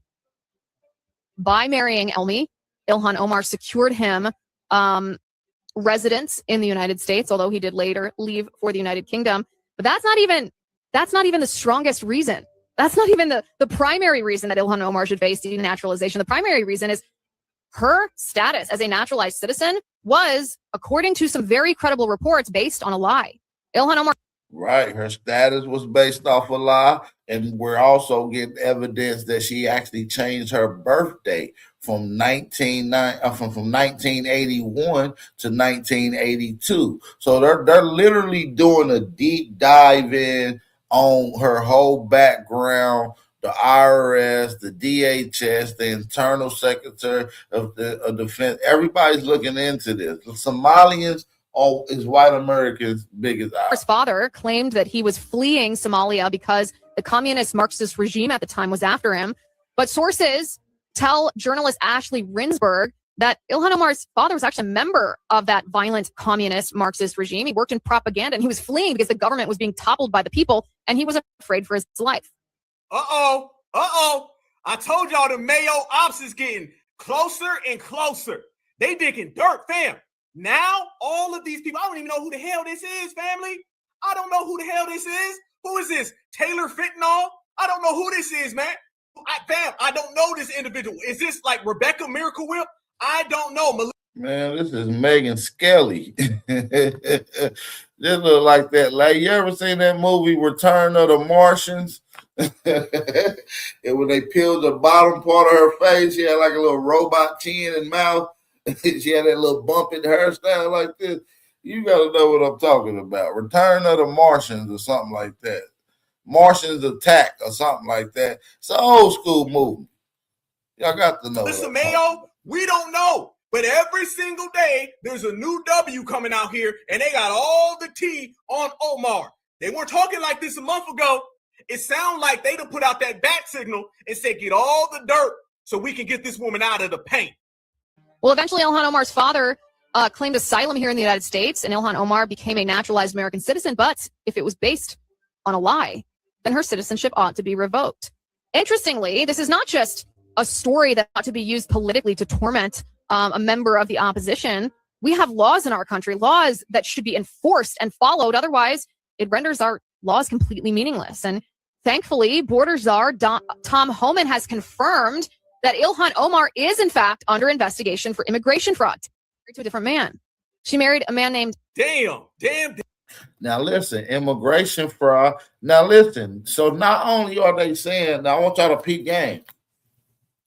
Not only are they saying that she married her brother to get him citizenship, they're saying that she married the 3 other Somalians to get them citizenship as well. That will be a count of 3, right? Of immigration fraud times 3. Those felony charges bring at least 30 years per count. You feel what I'm saying? That's at least a 90 ball. And it's like, as a government official, it should be 0 tolerance. It should be federal. Bam her ass. Lock her ass up. Tell her fight it if she wants to. Take it to trial. We don't give a damn. Lock these people up and then deport all her friends and family. That bitch done turned into the real 90-day fiance plug. Like, hey, you know anybody from Somalia trying to come in? Hey, I got a bitch you can marry. Who? The governor, one of the senators, the Congress lady. Whoa, you want me to marry the Congress lady to get citizenship? Yeah, that bitch hungry, she's starving, and she's scamming.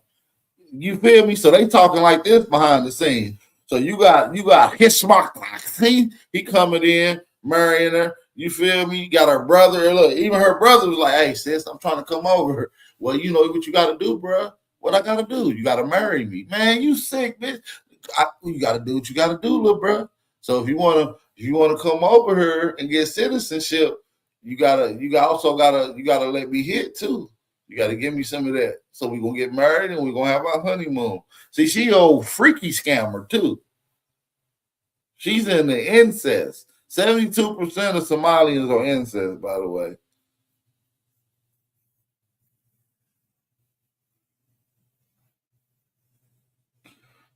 Yeah, this lady look like Taylor Swift. Man, this look like Taylor Swift if you order that shit from Temu. Somebody said this look like Taylor Swift. Yeah, if you order Taylor Swift from Temu, my nigga. Man, this lady got to bump it and some extensions or a wig on. That ain't her real hair. They be talking about black people wearing wigs. Girl, we can tell that's a wig for sure. For sure. You're probably going bald. You probably got tether. See, these white people be having little weird head diseases and shit like tether, where we having little boils and little knots and beads and shit look like a little Nestle Crunch bumps all in their head, peeling their hair out, no edges and shit. They be throwing on them little bumpets and them little wigs and shit. See, yeah, I be knowing about these moms. Tom Homan has confirmed that Ilhan Omar is, in fact, under investigation for immigration fraud. Married to a different man. She married a man named... Damn. I don't know how the hell she gonna get out of this one, y'all. Somebody got to talk to me because it looks like it's about to get crazy. Think about it from the system of supremacy, right? You can get her in handcuffs or deported, and then you could get all of the Somalis out. Fam, imagine if that would be beautiful. She's gone. She's locked up or deported. All of the Somalians are gone, and they get kicked out the country. Man, these W's gonna be out here straight up throwing Brussels sprouts all over the goddamn. Man, it's gonna be beets and cornbread juice all over the place. Man, Europeans is gonna be overly excited. Black people that's in the area should be overly excited because all those little jobs that they was in, all those little opportunity and fundings that they were scamming and taking is now going to go to the proper people that it should go to. And those jobs is going to get the opportunity. Black people going to get the opportunity to get them jobs from which they should have hindered to being the first ones to get those opportunities in the first place. You feel me? About 35, 40 years. And they did bring back food stamps too. So, Section 8 and the food stamps and all that, they gave people back their food stamps, and the Somalians was happy as hell. But guess what she want? She wanted about 30 days for Omar to get the hell out of America. Now the Tethers are telling other Tethers to leave America. Then why the hell were y'all so mad when we said it? But let's go, baby. We in here. Yall Omar, the congresswoman from Minnesota, it's time for you to get deported. We don't want you here. You can't be using our taxpayers' money, our hard-earned taxpayers' money to fund the Somalis. So you're working in the best interest of us, the Americans. You're working for the Somalis. So that can't be. So we want you out of this country. Get your ass off. Bullshit.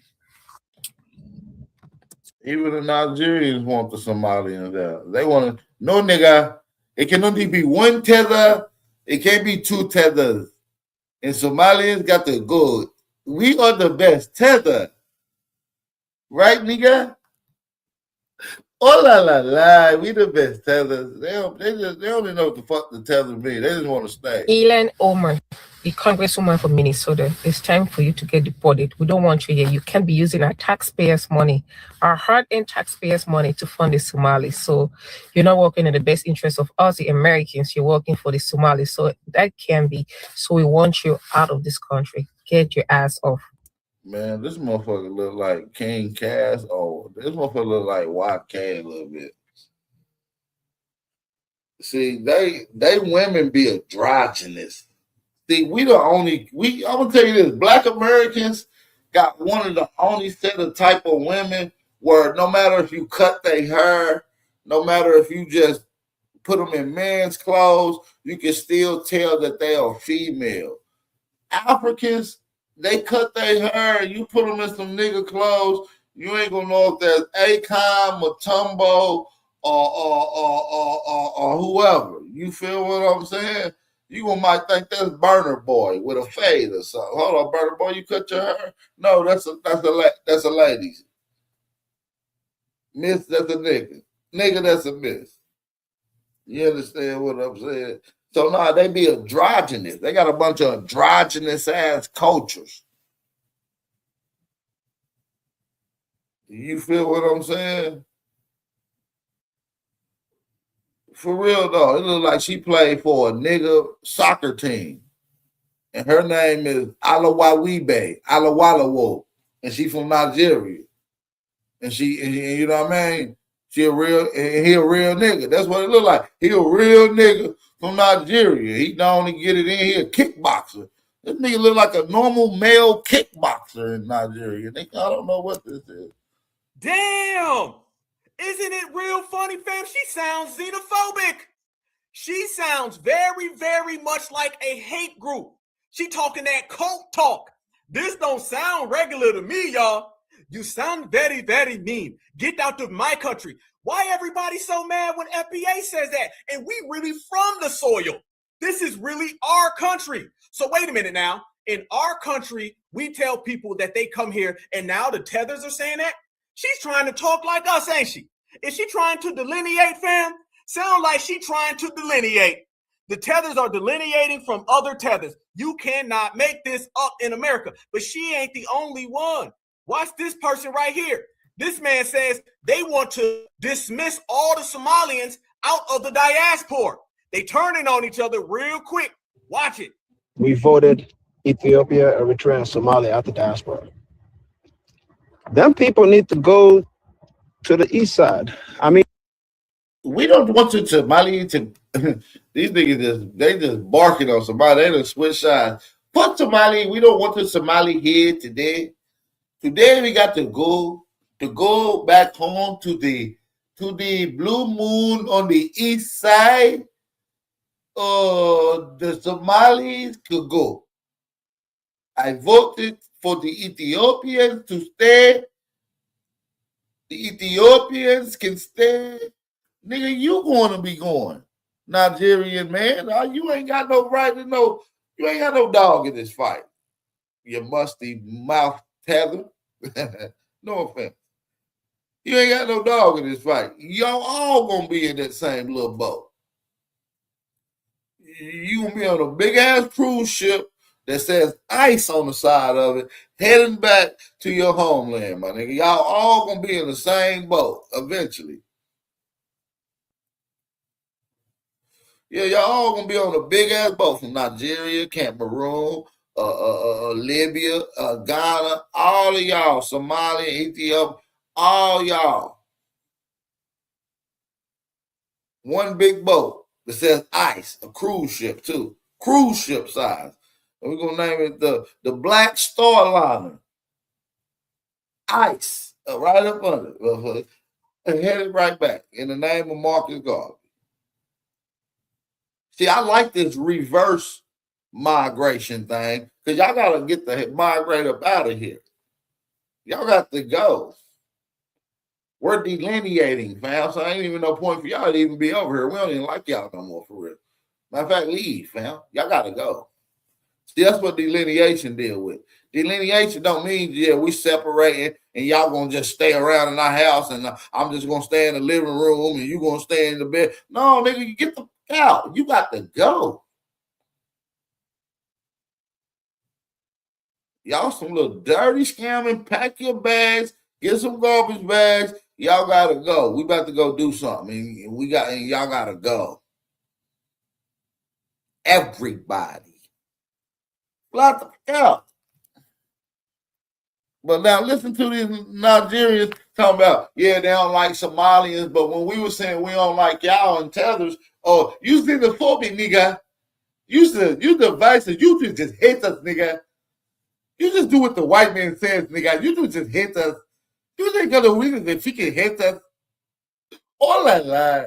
Shut up. Now y'all talking about y'all don't even like the Somali. Y'all be contradicting yourself all the time. To the north side.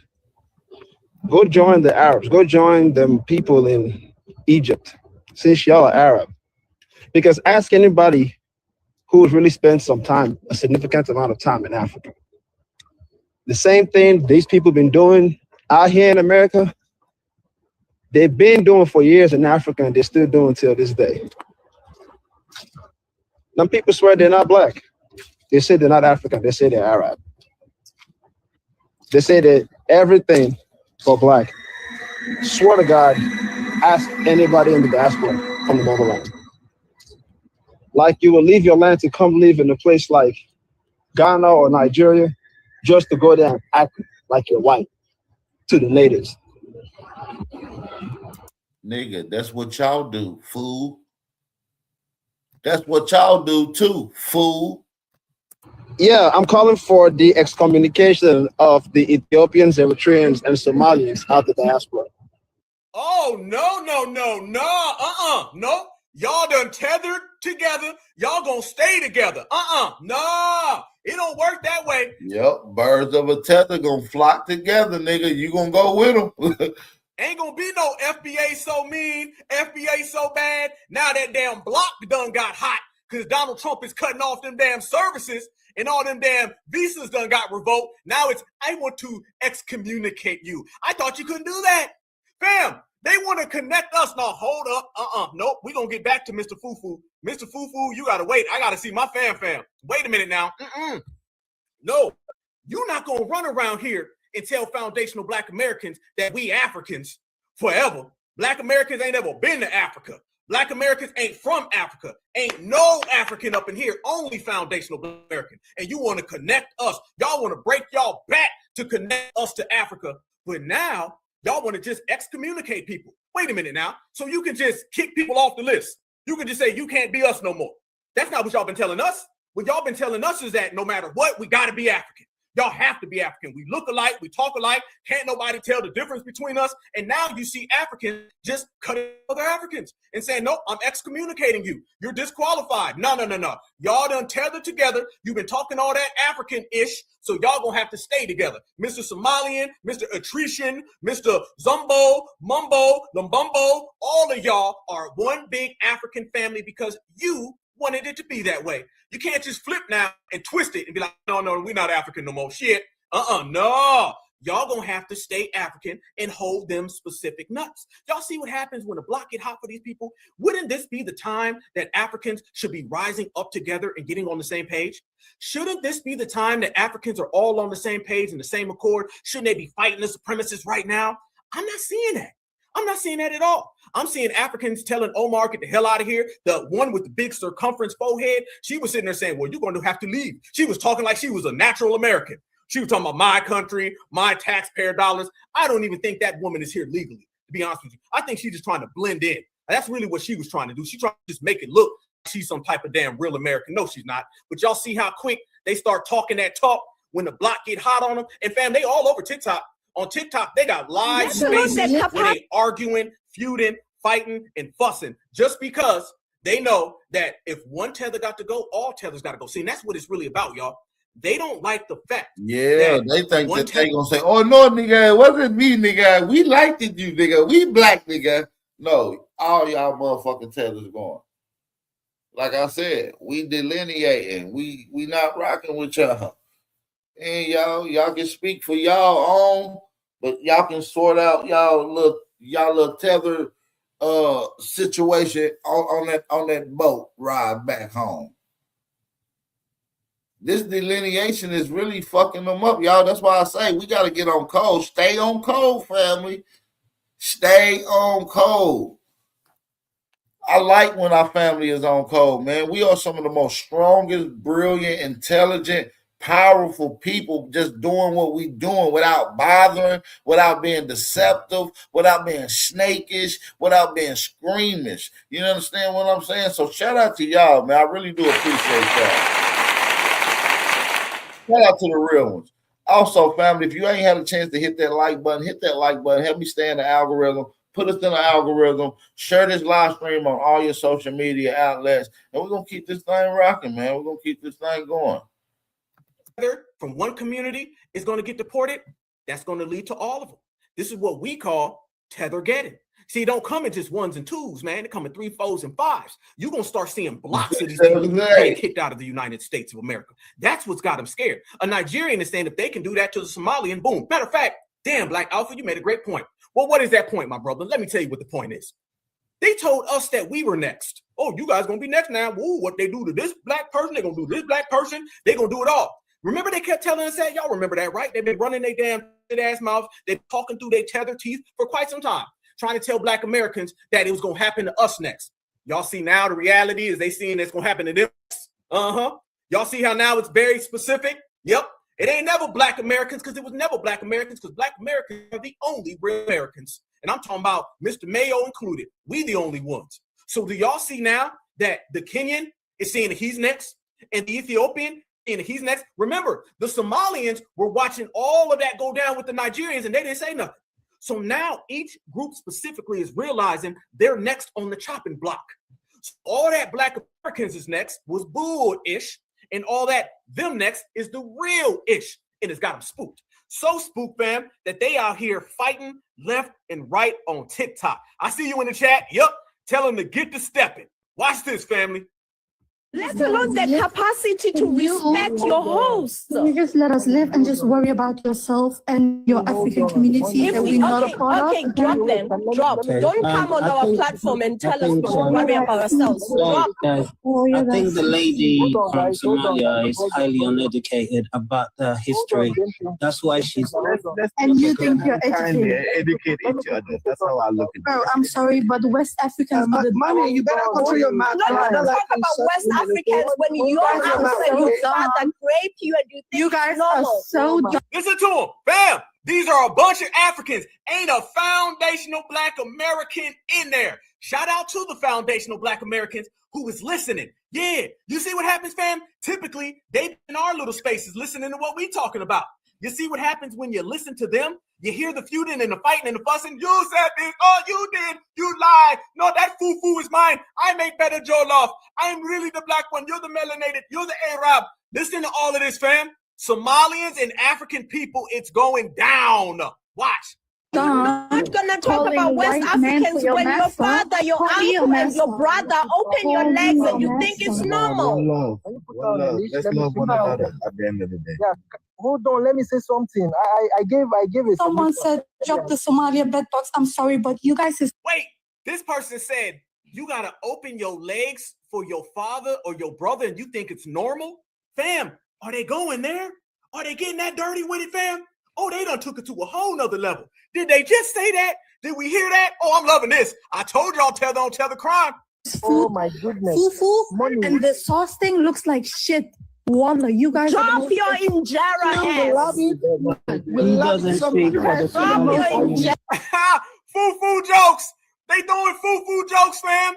Fufu licks terrible. You Janjera. Listen. Injera ass. He doesn't speak for the You guys are the most disgusting people. I'm sorry. You cannot say nothing about Somalis. I'm sorry. You telling Africans are disgusting with your rotten teeth. You have spit residue on your lips, literally. You got the rotten teeth.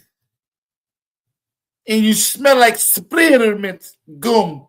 They don't got good jokes. Yeah, so you see, I made a submission earlier, and some people will be like, "Oh, let alone that." Woo, buddy!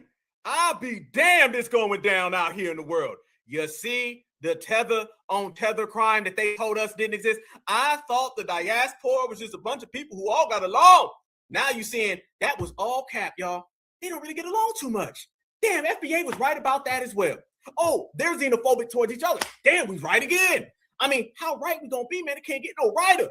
This is what it is. Fam, all across social media, I'm talking about every single social media platform, they fighting each other. They feuding and they fighting and they fussing. They having all types of just terrible things to say about each other, things that they would get mad at foundational Black Americans for saying. But they saying amongst each other, I thought they was all friends and buddies. No, you're all right now are witnessing what we've already known. Fam, this is saying that we saying foundational Black America. Y'all know it. I'm going to say it and y'all going to be like, yep. This is a saying called what's done in the dark comes to light.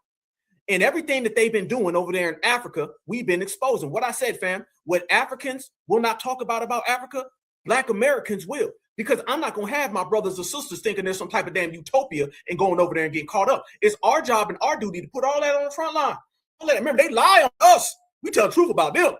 So now that you see all of that going down in that direction and you see these people crashing out in that area, now brothers and sisters can look and see, damn, it really is up for them. Tethergeddon 2026 is going to make Tethergeddon 2025 look like candles on a birthday cake. And that's a damn good thing. And it's a beautiful thing. Why? It's because, fam, it's only getting worse. It's only getting worse for them, and it's only getting better for us. And why is that, fam? It's going back to what we've been talking about. They've been running around here acting like they ain't got trash bags on their head. They've been running around here acting just like they don't come from a trash can country.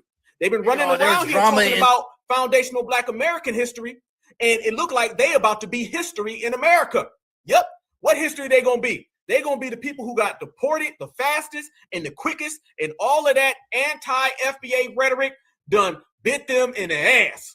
Hey, y'all, there's drama in East Africa. The Kenyans are upset with the Somalis, saying the Somalis are ruining their reputation abroad all over the world because these Somalis have a Kenyan passport. Because if you could recall, a lot of that scam money in Minnesota went back to Kenya, because that's where they flee to. The Somalis, as refugees, go to Kenya, and they don't even want the Somalis to come back to Kenya, the ones that get deported from here. Ruto agrees to take the deported Somalis into Kenya. We are going to the streets. We do not want those motherfuckers in Kenya. They need to get deported to Somalia, Mogadishu. I'm sorry. That was the fastest. We don't want these motherfuckers. Yeah, that was a fast motherfucker. To Kenya, the ones that get deported from here. Ruto agrees to take the deported Somalis into Kenya. We are going to the streets. We do not want those motherfuckers in Kenya. They need to get deported to Somalia, Mogadishu. I'm sorry. That was the fastest F I've ever heard. We don't want the motherfuckers here. You motherfucker leave. Motherfucker leave. Motherfucker, you ain't us. God damn. Slow down, Mrs. Fufu. Say it like you mean it, though. We do not want those motherfuckers in Kenya. They need to get not want those motherfuckers in Kenya. They need to get deported to Somalia, Mogadishu, where they want to be. Ruto, you are warned. Do not try that at home. We will go to the streets. What? So you heard her. Like, don't send them back to Kenya. But that ship didn't already sell. As pirates will say, that ship didn't already sell because now they're reviewing the status of the refugees from Kenya. So Kenya is getting a bad name because of all the Somali activity with the Kenyan passports, according to Kenyans. But that ship didn't sell, pirates. That ship didn't sell. The Kenyans want a delineation. They want to be delineated from the Somalis. Whoa, say that one more time. Say it again. They want to what? Talk to me. It's getting a bad name because of all the Somali activity with the Kenyan passports, according to Kenyans. But that ship didn't sell, pirates. That ship didn't sell. The Kenyans want a delineation. They want to be delineated from the Somalis. Hey, y'all, there's... Woo, buddy. Fam, there's just a few things that I need to say, and I want to make this clear. First and foremost, man, I love being a black man. So look, a lot of these people are running from their own thing, thinking that's going to get them some sanction here in America. No, your ass is getting up out of here too. You got to go. Y'all in here bringing all type of degenerate behaviors and shit all around here. We just showed y'all the Nigerians that kidnapped a federal agent because they didn't want to go back over there to Africa. You know what I'm saying? Let me play this clip right quick. Hold on. Let me run this right quick. Listen to this brother. Let him cook right quick. Breaking news, Chicago. The head tax has officially failed. Aldermen have decided to go against the mayor and pass their own budget that does not have a head tax because they lied about taxing the rich when you're not taxing the rich because you're not taxing their profits. You're taxing per employee. And then they also lied by saying that the money was going towards a community safety fund, which was a lie. It was to plug his budget of $1.15 billion. Let me make this clear. Since he has became mayor, over $1 billion, almost $2 billion have went to the... Man, I'm glad that they taking money away from these mayors. They don't do shit but funnel their pockets, lie to the public, and then eventually end up helping immigrants to come in and take more money as they take it from the immigrants on the back end.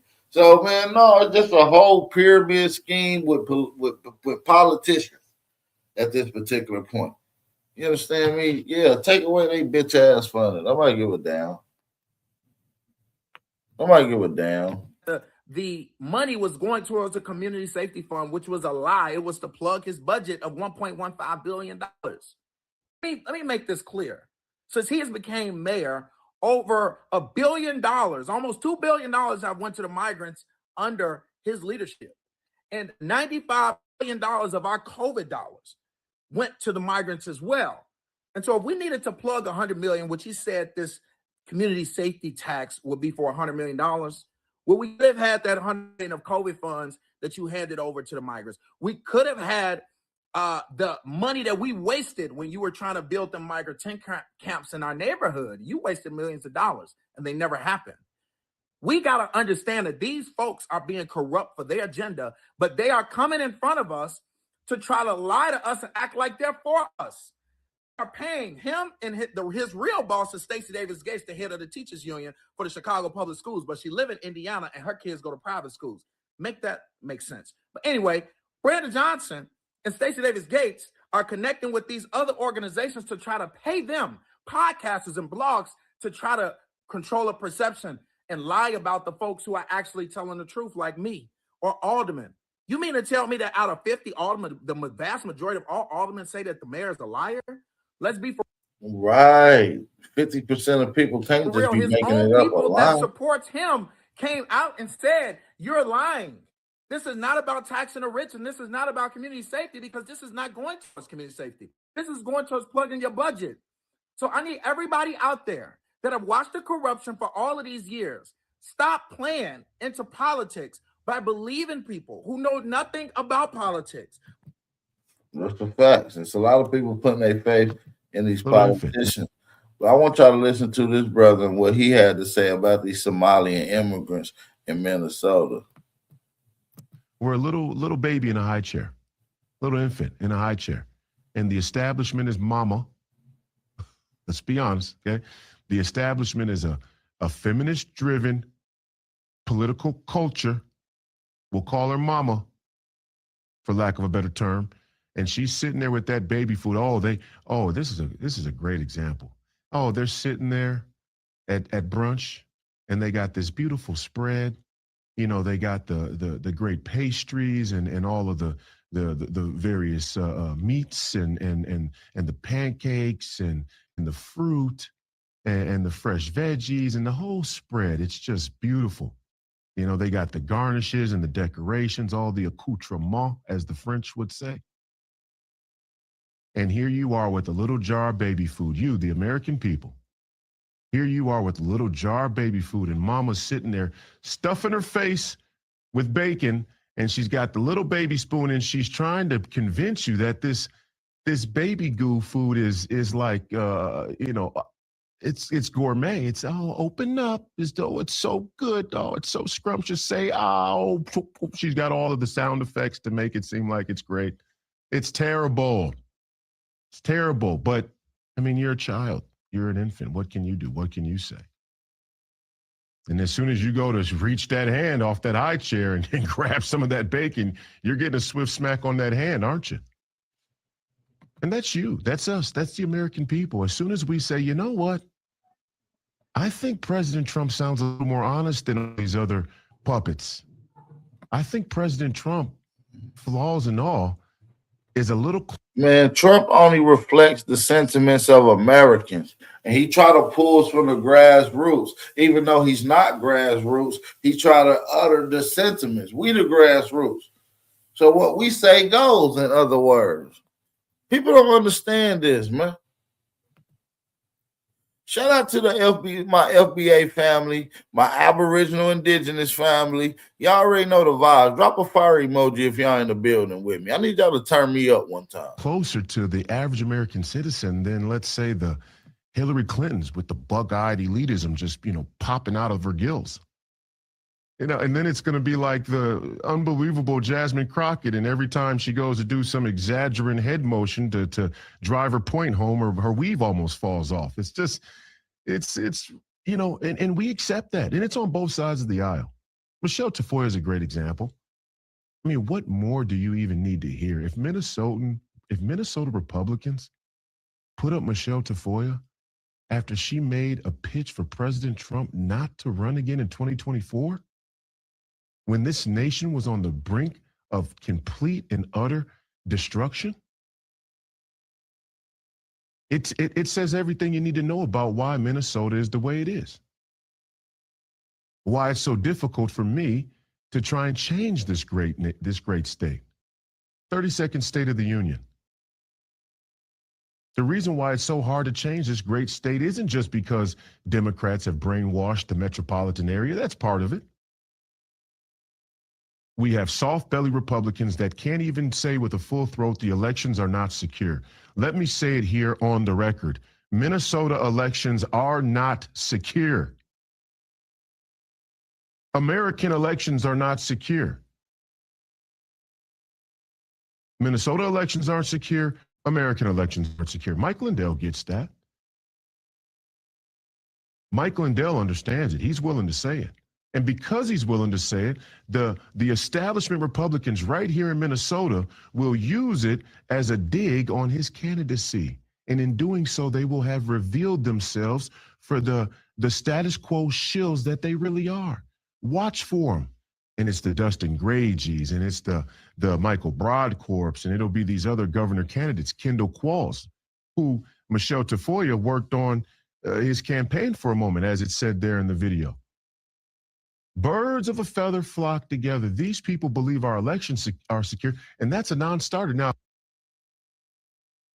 and a lot of people are starting to realize Somalians just effed up becoming the biggest illegally. Now, this is the mayor of LA.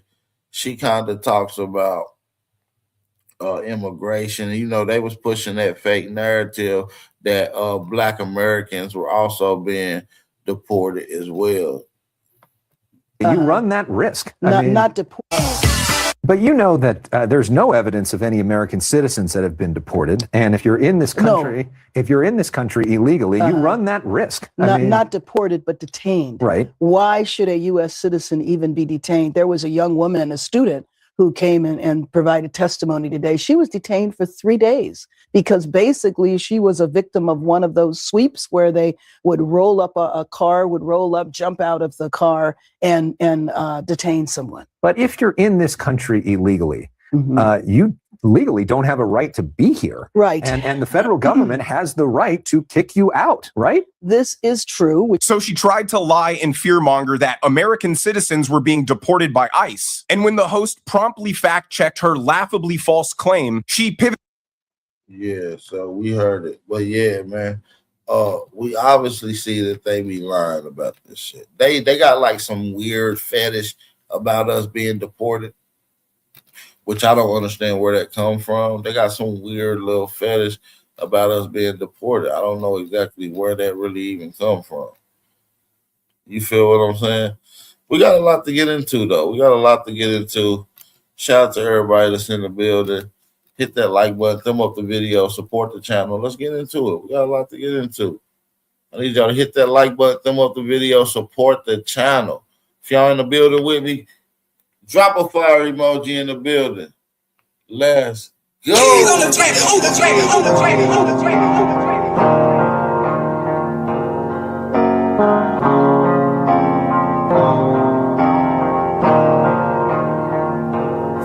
For the stats, I be beating the odds. Then the blood, it be making me calm. Ride the turbines just like I'm Saddam. I'ma blow it just like I'm a bomb. I'ma leave it. Still trying to get us to go back. He says, why have we lost interest in going back to Africa? Family, before I hit play on this damn video, did you lose interest in going back to Africa? Or did you never have interest in going to Africa? I'm going to hit play and I'm going to watch all of y'all responses and I'm going to post them on the damn screen. Go ahead, Tether Man.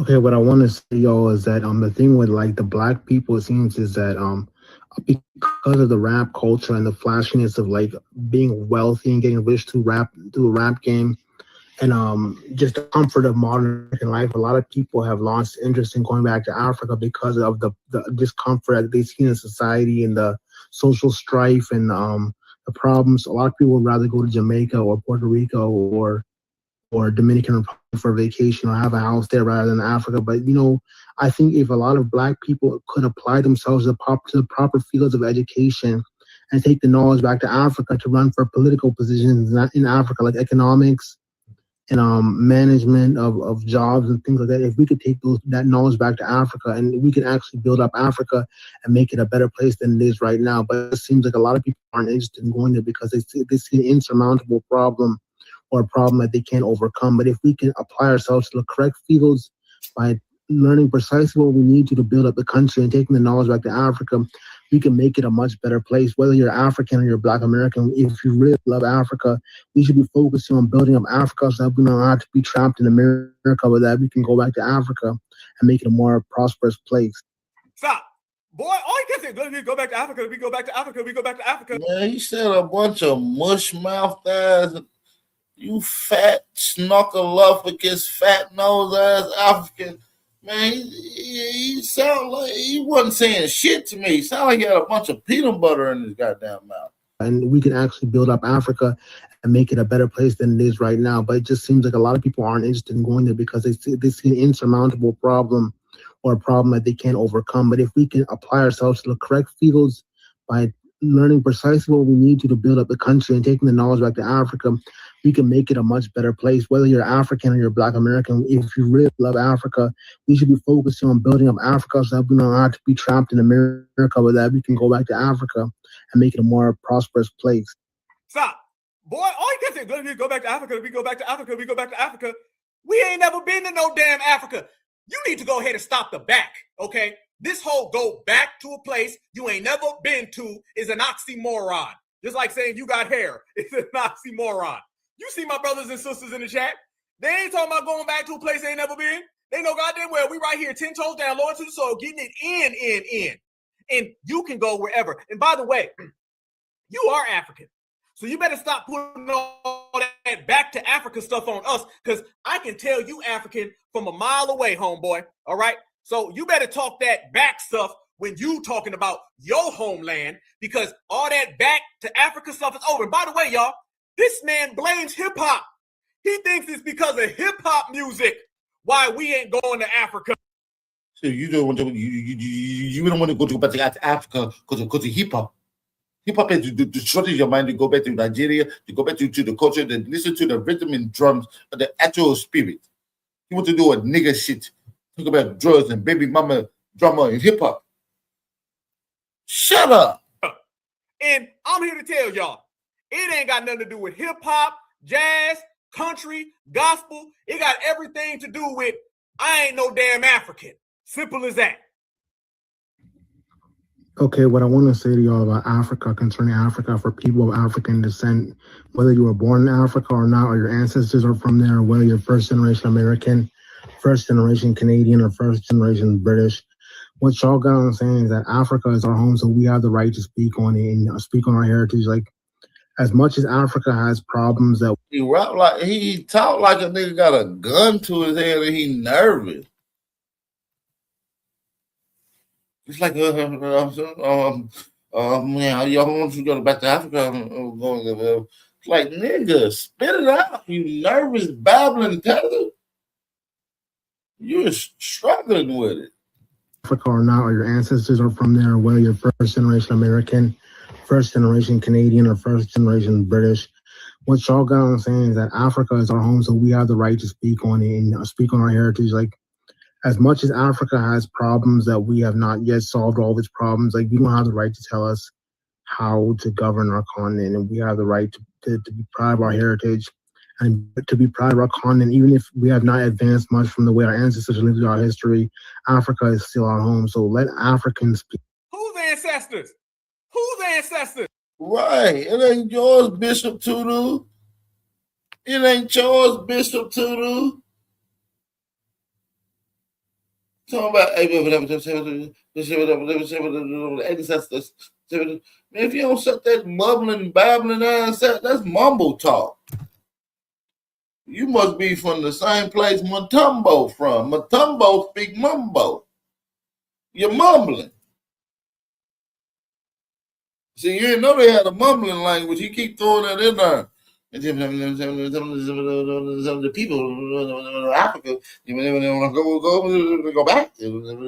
Division, black motherfuckers. You hear a few words every now and then. You don't really get what he's saying. You take your bitch ass back home. We tired of hearing some whining, fleeing ass tethers always online whining and complaining.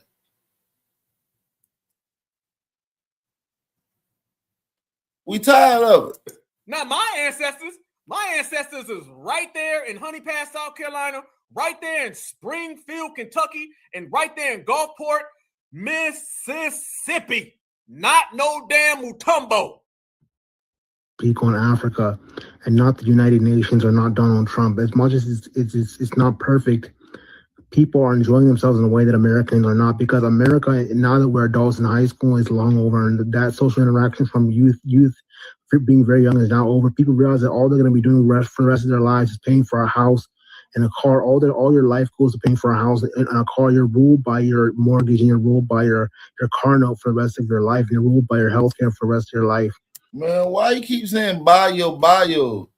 He's stuttering and shit, man. Because America, now that we're adults in high school, is long over, and that social interaction from youth being very young is now over. People realize that all they're going to be doing for the rest of their lives is paying for a house and a car. All your life goes to paying for a house and a car. You're ruled by your mortgage and you're ruled by your car note for the rest of your life. You're ruled by your health care for the rest of your life. I swear to God on everything I love, man, I cannot really understand shit that he's saying, man. Sound like a bunch of spiders having a meeting in his head, man. What the fuck type of shit is this? This is sick, man. It's just like he mumbling and running the whole shit in together. Like I'm not understanding it, man. It got like a weird little rotation to it, man. Like, go home, bro. We can't even understand your whining. Youth being very young is now over. People realize that all they're going to be doing for the rest of their lives is paying for a house and a car. All your life goes to paying for a house and a car. You're ruled by your mortgage and you're ruled by your car note for the rest of your life. You're ruled by your health care for the rest of your life. So the thing is, like, Africa, as much as it's not perfect and there is a lot of suffering, their moments of happiness are great, and their moments of joy are great in spite of the fact that their lives are not very advanced economically or in terms of understanding. Not everyone in Africa understands English, but I mean, they still find a way to enjoy themselves, enjoy their original culture. So don't think that we're suffering 100% misery, because there is a lot of happiness in Africa. Man, y'all suffering because I got two eyes and I can see it. And I've been seeing it my whole damn life. This man just said everything bad. I mean, we don't have running water. We don't have electricity. We have wars and corruption. But don't think that we don't love being African and we're not happy. I know you're not happy because y'all wouldn't be fleeing over here. You wouldn't be running over here. You wouldn't be fighting each other if you were so happy. But now watch, fam, how he says gangster rap culture is the reason why people don't like Africa. You can't make this up. What I wanted to say to y'all is that all y'all who are into this hip-hop culture of gangbanging and picking at each other's lives and looking for problems in each other's lives and trying to make fun of other people's problems, like, y'all understand, like, people who are mature and live in the suburbs. Shut your stupid ass up. Do you not know what's going on in your little shitty ass country? Your whole country set in gang banging. Nigga, you got Zimbabwe bushmeat bloods versus the Liberian lion leopards. You understand what I'm saying? You gotta understand, y'all got a whole goddamn country of gang banging degeneracy. And nobody is being spared, not even the elders or the youth. So you full of shit, you fat nose, crusty lips, starving, fat, bald head, milk dug head ass Africans. Don't waste their time on that kind of shit. They focus on getting their kids to education and making it such that they can keep a house over their head until the house is paid off. Like, people in the suburbs don't focus on posting up on the block and like dumb stuff that fighting each other and fighting and breaking the law. Like people who are educated abide by the law and respect the law of the land because they know that's the way to thrive in this country. Like y'all in the hood culture are picking at every little thing, every little problem that each other have, like trying to push it around. You don't have this, you don't have that. Oh, you're not this, you're not that. Oh, you're not gangster. Like all that immature culture of gangster rap totally died out after high school finished. Now people are just focusing on their own survival because the majority of America is not project housing, it's not Section 8 housing, it's apartment complexes and houses, suburban. Okay, and what's the majority of Africa? Villages, huts, teepees, water wells, jungles. What's the difference? No, nigga. It's not about the jungle. It's not about the water. We don't even need the water. Water is not about my body. I can drink spit, nigga. I just need liquid, nigga. I don't live in the hut, nigga. I live in a tutti, a baraka, or tutu. It's not a hut. A hut uses mud. A mud is not sufficient. We use doo-doo. Shut up, nigga. You stay in the projects, nigga, and a crack baby. You're a crack baby. Your daddy went to the store, he didn't come back.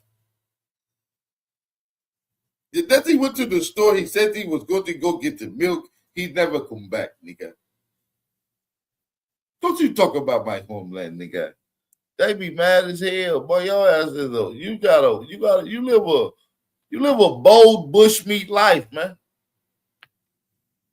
You live a wandering wildebeest welcoming, nigga. No, Matumbo. You talking that bushmeat talk. We don't eat bushmeat. Okay? That's the difference. And also, notice, fam, he keeps talking about the suburbs. Who do you mean? You talking about white folks. What he's really saying is white folks live good.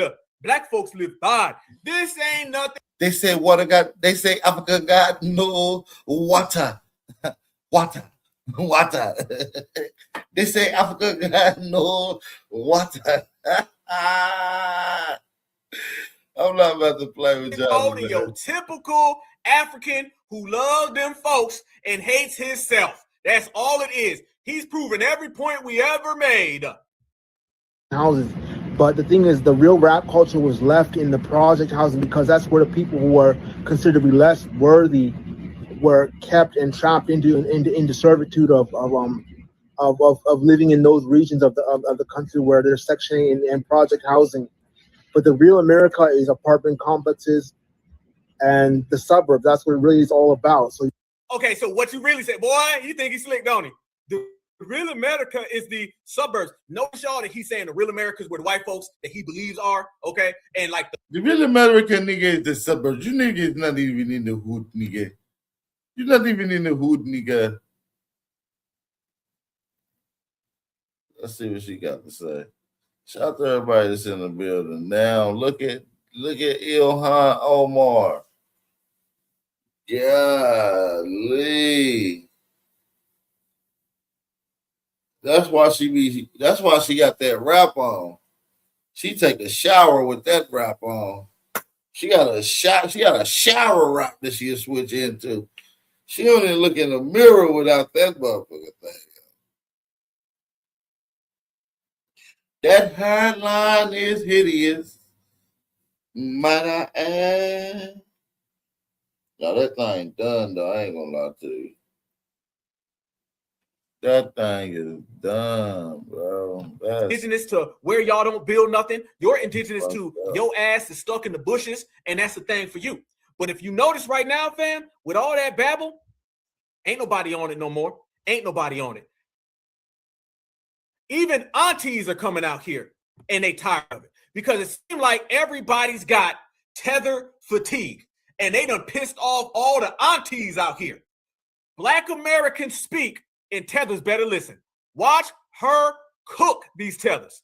After all you gone, all the problems is gone. We can deal with each other. We brothers and sisters. We can handle our own shit. We've been doing it. As soon as you start coming over here, all the started. I gotta say Fendi facts on that. Let her cook one time. The bullshit, the degeneracy, the stealing, the crime, the Everything came when these immigrants came. Fact. Listen, watch her cook these tethers. After all you gone, all the problems is gone. We can deal with each other. We brothers and sisters. We can handle our own. We've been doing it. As soon as you start coming over here, all the started. You understand? So when you go home, we're gonna be straight. We're not going anywhere. You can't deport them to Dade County. You can't deport nobody to Detroit. We Americans, dummy. We're Americans. We're not going anywhere. Who told y'all? Who told all of y'all we was from Africa? That's another misconception. We not from Africa. 2% of were slaves. 2%. Oh. Man, go ahead and go on with your bad self, sister. God damn, you cooking with grease. Go on with your bad self. We not from Africa. I need my FBA family to tap in and lock in when we talk about this. We are not from Africa. We don't even got African genetics. And I explain this in multiple of my builds. If y'all really want a brother to really come through and break this shit down with the science and the sources and the facts, I'll be more than thrilled to pop on any one of these brothers. Let her cook. Let's go. Dade County. You can't deport nobody to Detroit. We Americans, dummy. We're Americans. We're not going anywhere. Who told y'all? Who told all of y'all we was from Africa? That's another misconception. We not from Africa. 2% of were slaves. 2%. Oh God, 2%. Nobody. Then they say we jealous. Jealous because you stole money to buy a car that we drive every day and we buy all the time. Jealous of what? We don't get to sit down and when we turn 18 and somebody pull us in the room and tell us all the and all the grants that they got for us and here go all the applications and we're going to help you fill them out. Americans don't get grants. We don't get extra. We get it out the mud around this because we're capable of that. Yeah, black people capable of that here because we Americans. You did. We ain't got to go get it out the mud around here. Get it out the mud. She barbecue. She barbecuing. I ain't gonna lie. She barbecuing for shit show. For shit show. Y'all drop a fire emoji if y'all feeling what this sister is saying. Y'all drop some fire emojis in the chat if y'all feeling what this sister is saying, family. I need y'all to let me know how y'all feel because I feel it 100%. You feel what I'm saying? I feel it 100%. Without a shadow of a doubt. You feel what I'm saying? Y'all let me know how y'all feel. Let's go. Get no handout from no government or nobody else, no other country or nothing else. We ain't running from shit. That's what you don't know about us when you talk about you gonna take over. Take over from whom? Whom you gonna take it over from? Because black people not having that all by ourselves. Don't you know it's some southern white that ain't taking that either? Didn't I show y'all Brad earlier? See, hey, she know what she talking about. Didn't I show y'all Brad earlier? Said he ain't going for it. We ain't going for it. Auntie in here cooking. I did. I second that. I like what this colored girl is saying, and we're going to come together as white and black Americans, and we're not going to take that shit from these immigrants. That's what Bubba said earlier. I don't know what the fuck y'all thought. Y'all been stuck in these liberal states and they've been misconceptualizing you motherfuckers. And lastly, the audacity of that. Somebody said that's Liz Willard. Her name is Liz Willard. Can somebody reach out to this beautiful, kind, high spirit and energy, Aboriginal, Indigenous, Black American lady? Y'all please reach out to her. I would love to have her on the channel. I would love to have her on the channel. Family, y'all know who I'm talking to in the chat. Y'all know who part of the team. Y'all please reach out to her and please see if we can get her on the platform. Y'all know, shout out to the family. Y'all thought y'all been stuck in these liberal states and they've been misconceptualizing you motherfuckers. And lastly, the audacity of that to say the reason that we care or paying attention to Somalis in Minnesota is because we broke. To the broke who brought y'all broke ass over here broke and stole all of our shit. The reason we have free time service because we not broke. We got our own businesses. We do our own thing. We get the money out of thin air because it's energy. You probably don't know shit Right. They don't know about that getting that money out of thin energy. When we put something together and really do some shit, our people do support for the most part. Sometimes our people don't. You know what I mean? Because there be too many scamming ass Africans acting like us that be trying to muddy up the water. But for the most part, our people support. As a matter of fact, we got enough likes in here. I ain't even got to ask for y'all to hit the like button. Shout out to the real ones in the building that's coming through and really supporting the channel. Also, I'm gonna drop this Cash App in the chat. Y'all not obligated to support, but we do appreciate the ones that will support. Go ahead and support the channel, man. Let's get back into some of this heat. The reason we have free time service because we not broke. We got our own businesses. We do our own thing. We get the money out of thin air because it's energy. You probably don't know about that because you're not American. You're not a Black American. You don't know about us. You ain't got the magic we got. You don't know. You don't have the fortitude that we have. You couldn't be a goddamn American as much as you try not to be. You couldn't if you wanted to be no an American. Y'all done got ditched and drug around in the Horn of Africa so goddamn much you don't even know who your goddamn great grandparents. Your grandparents are. Damn. I've been telling people that for so long that these people have an identity crisis. They don't even know their birthday. They don't even know what year they was born. They don't even know what day they was born on. They don't know their grandmama's name. They don't know what she did. They don't know where she lived. They don't know where she was born. They don't know where she died. They don't know nothing, man. These people be really dealing with a damn identity crisis.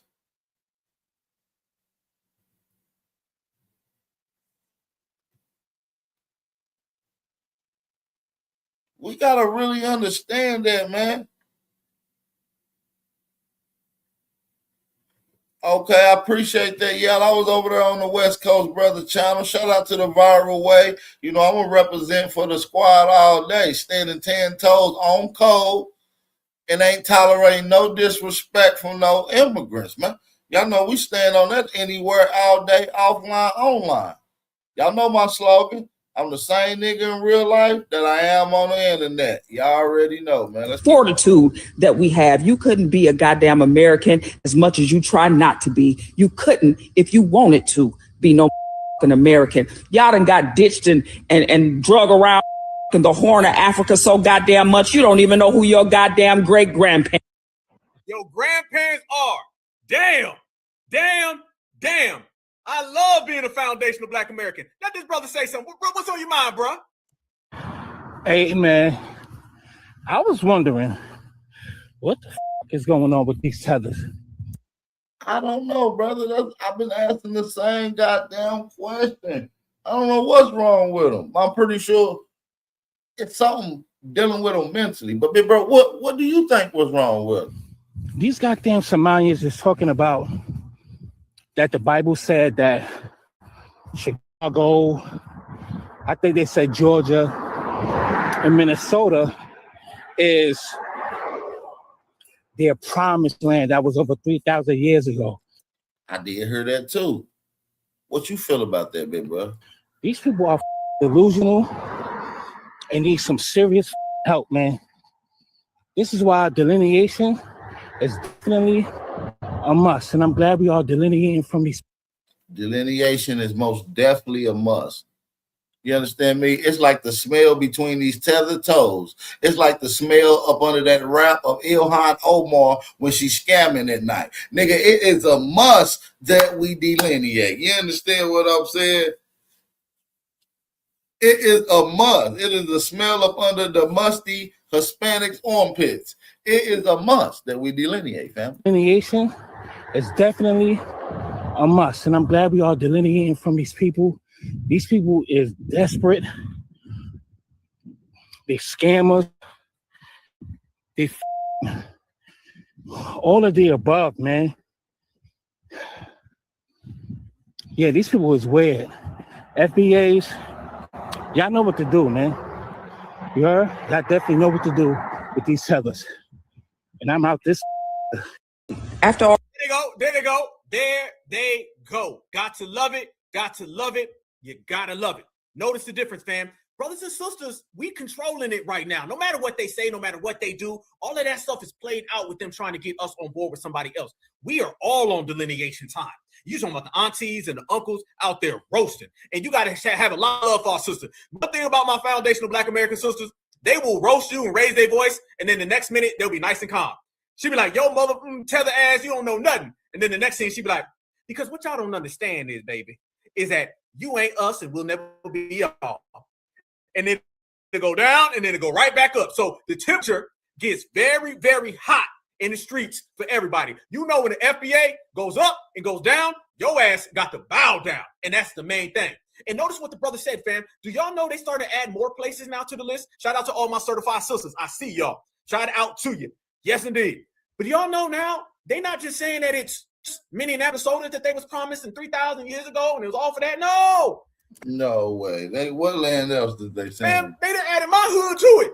Now they out here saying Georgia was promised to them. I think they Georgia, get the hell out of here. I'll be dipped in shit and rolled in breadcrumbs if anybody done fucking promise a good, sweet Georgia to a bunch of starving pirates. You got to be shitting me. even said Texas. Is Georgia or Texas in the house? If Georgia or Texas is in the house, please stand up and be accounted for, because there's a tether out here, and this tether says that your hood belongs to him.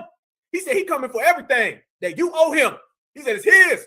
He said Somalians and Nigerians. Nigerians done showed up now, because now the Nigerians are saying that it belongs to them. I see Columbus. I see you. Yes, indeed. I see everybody. Let's go there, fam.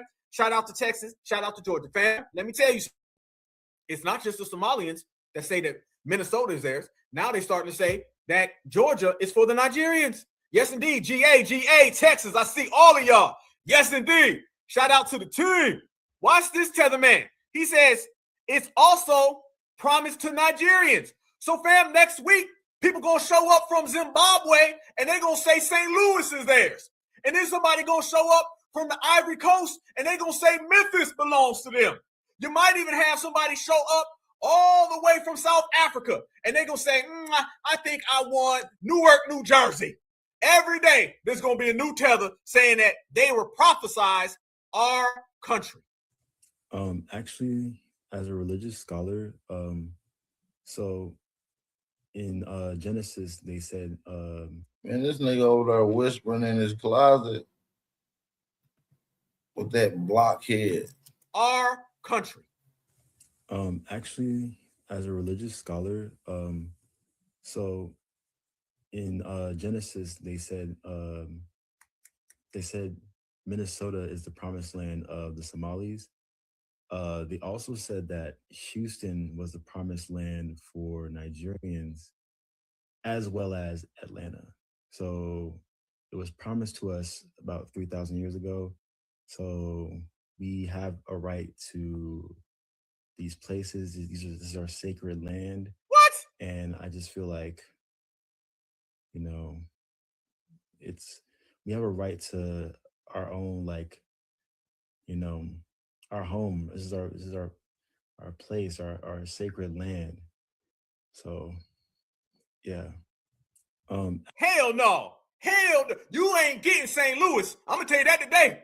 They're going to be scrapping. You ain't getting Memphis. They're going to be scrapping. You ain't getting Atlanta. You ain't getting nothing in Texas. They're going to be scrapping.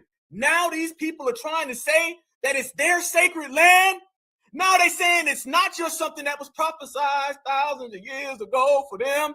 Now, family, they saying that it's their sacred land. Now they want to come talk. Soon as foundational Black Americans started saying that this land is ours, indigenous, and it's always been. The only difference is that this Renaissance era. Right. We've been saying it. It's just a lot of people now really is expressing it within their conversations. You feel what I'm saying? And now, since we really been taking hold of our land, now they talking about, no, nigga, this is our promised land, nigga. This is our sacred land, nigga. Bishop Tutu Mutunde on the blue moon promised the sacred land to me. When the rooster croaked and the rooster crowed and the lion roared, it was time. Nigga, it is time. Prophecy in Genesis 3:54-5 said it's all for them. No, Genesis number 19.5 says it's all theirs. No, it didn't. No, the hell it didn't. And even if it did, it still ain't real. It's all for us. Now everybody want to be indigenous and everybody want to be a part of our lineage, heritage, and culture. It don't work that way, Mr. Mutombo. Y'all see what we be talking about? Is that the last desperate attempt, y'all? I'm going to go ahead and tell this right now. I'm going to make this clear. When they start talking about being prophesized to have a place, that means they done ran through everything, fam. They done ran through it all. There ain't nothing else that they can really do. The fact that they got to pull this one out, fam, that means it's a wrap. They done said, damn, we can't get on their reparations panels. We can't get none of their tangibles. We can't say we black no more. We can't claim America. Let's just go to some scripture now and say, well, scripture said that Houston belongs to me. It ain't your damn sacred land. You know what? Here's a kicker too. Your sacred land is Nigeria. Listen to all these places that they talking about as they sacred land. You got Somalians saying they sacred land is Minneapolis, but they're not saying Somalia. You got Nigerians saying that their sacred land is Houston and Atlanta, but they're not saying anywhere in. They don't even want to go back. They don't even want to think about it. We delineate. We're not about to allow these people to stay. If you're trying to attach yourself to this land by some fake little fairy tale inside of your little starving mind, we got to get you up out of here. You already ain't thinking correctly, nigga. You think that Atlanta, Georgia, Texas is the your promised sacred land, nigga? What type of little monkey shell you done bumped your head on, man? You done bumped your head on a monkey skeleton, man. You thinking outside of your body, man. In Africa, they ain't even just saying any spot on the continent. It's our stuff. It's always got to be ours. How come you're not talking about your hood? You need to go to your hood. Your hood is where you need to go. Your hood is calling you. Your hood says, hey, pull up right damn now, and it's a wrap. But you don't want to do that now, do you? You don't really want to do that. Why don't you want to do that? Because you're ashamed of your homeland the same way you're ashamed of your hairline. Hairlines and homelands are what they're absolutely, positively afraid of. And they want everything the foundational Black Americans got. But you can't get it. You can't get it. And let me tell you another thing that's really been bubbling out here in the streets, fam. ICE is on these people so much, and they're detecting these people and they're following these people. They've been popping up left and right. When you see that 400 people have been deported, or so I say arrested on their way to being deported in Minnesota just over the last week, a lot of that are people who are trying to flee and they're trying to catch flights to other places. Yes, I noticed that at the airport when I went out to LA to do Hidden Colors. I know that a lot of these tethers are trying to jump flights. They're a flight risk, okay? Because they know where ICE is pulling up and they're saying, well, damn, since ICE is here, let me try to fly somewhere else. But let me tell you how they've been outsmarted by the Department of Homeland Security. The Department of Homeland Security has been giving ICE their orders to go to the airports. It's already the churches, it's already the jobs and the schools, they're snatching them out. Now the Department of Homeland Security is telling ICE, go to that airport, because they're trying to be a flight risk. Yeah, they come into Minnesota, let me try to fly somewhere else. Let me go to Florida, all right? They're going to Florida, let me try to fly to Alabama. They're trying to go everywhere so they can duck ICE. But man, let me tell you something. They got ICE agents right now snatching people up right there in the airport. Look at this, fam. Look at this. Airports just became ICE checkpoints. Man, you thought you was going to eat. You thought you was good. No, the hell you not. They getting these folks while they trying to board planes. This should scare the hell out of you. The Trump. Go home, niggas. They really gotta go, man. This is why I say I push delineation heavy, man. Cause I realize that delineation is very important amongst our people, man. We got to delineate. We got to delineate. You feel what I'm saying? Shout out to everybody listening in. Shout out to everybody listening in on Instagram too, man. Shout out to everybody listening in on the YouTube side. Quietly ordered U.S. airports to hand over the name of every single passenger to ICE. Not suspects, not people with warrants, everyone. The TSA is now feeding ICE passenger lists multiple times a week, and ICE is cross-checking those names against deportation databases, meaning if you fly, your name is scanned. If ICE thinks you might be deportable, the airport becomes the trap. This started in March. No public announcement, no vote, no warning. And they're already using it. A 19-year-old freshman was arrested at Boston Logan Airport and deported to Honduras. She was brought to the U.S. when she was 7. She didn't know she was deportable. Her family didn't know. She found out at the airport. Another woman was arrested in Salt Lake City the exact same way. This isn't about terrorists. This isn't about violent crime. This is mass surveillance of travelers repurposed for immigration enforcement. And here's the part that should really get you. TSA was never supposed to be involved in immigration enforcement. ever. That line just disappeared. DHS says this is about stopping undocumented people from flying unless it's out of the country. Uh-oh. Look at you. You thought you was slick, didn't you? You thought you was going to leave. Yeah, they thought they was going to leave. They thought that they were going to hop on flights, man, and get the hell out of America, or they thought that they was going to get to a different state. Either way, you're going to leave America the proper way. You can't just try to flee like that. You're going to have to get arrested. Handcuffs are coming, and that's perfect. That's perfect. And I noticed that at the airport, man, there's a hell of a lot of them people running around. And that's why they put all those things. And remember Donald Trump and them was out there, and it was talking about, hey, we're going to get these people no matter where they are. That's a beautiful thing. But let me also tell you this, fam. There's another thing that's happening. Man, there's so many moving parts and so many variables. Y'all know one thing we do on the Black Alpha Network, fam? We always read between the lines. This is why we're always predicting things. You know what I'm saying? Everything that's going on right now, we all predicted this a year ago, all right? And everything that happened a year ago, we predicted 2 years ago. Simply because we foundational Black Americans and we call a spade a spade. There's a lot of perks when you keep it all the way real. Shout out to Banker. Shout out. When I tell everybody this right here, you know what I'm talking about. Listen to this.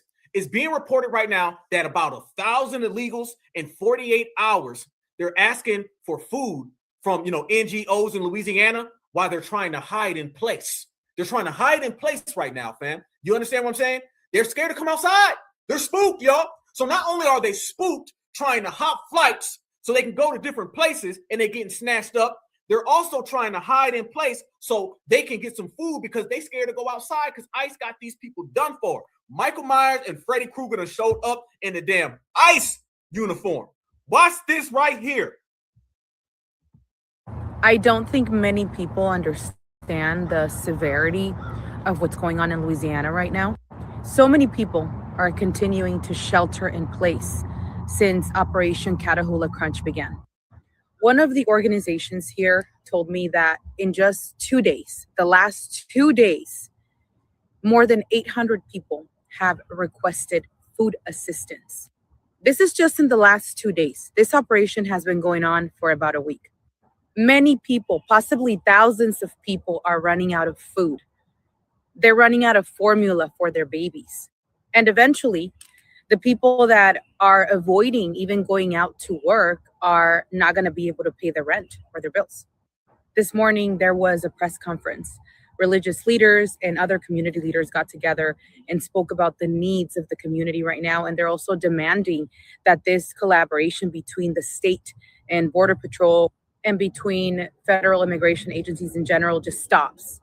I have to say I'm so grateful for so many people that have welcomed me into their homes.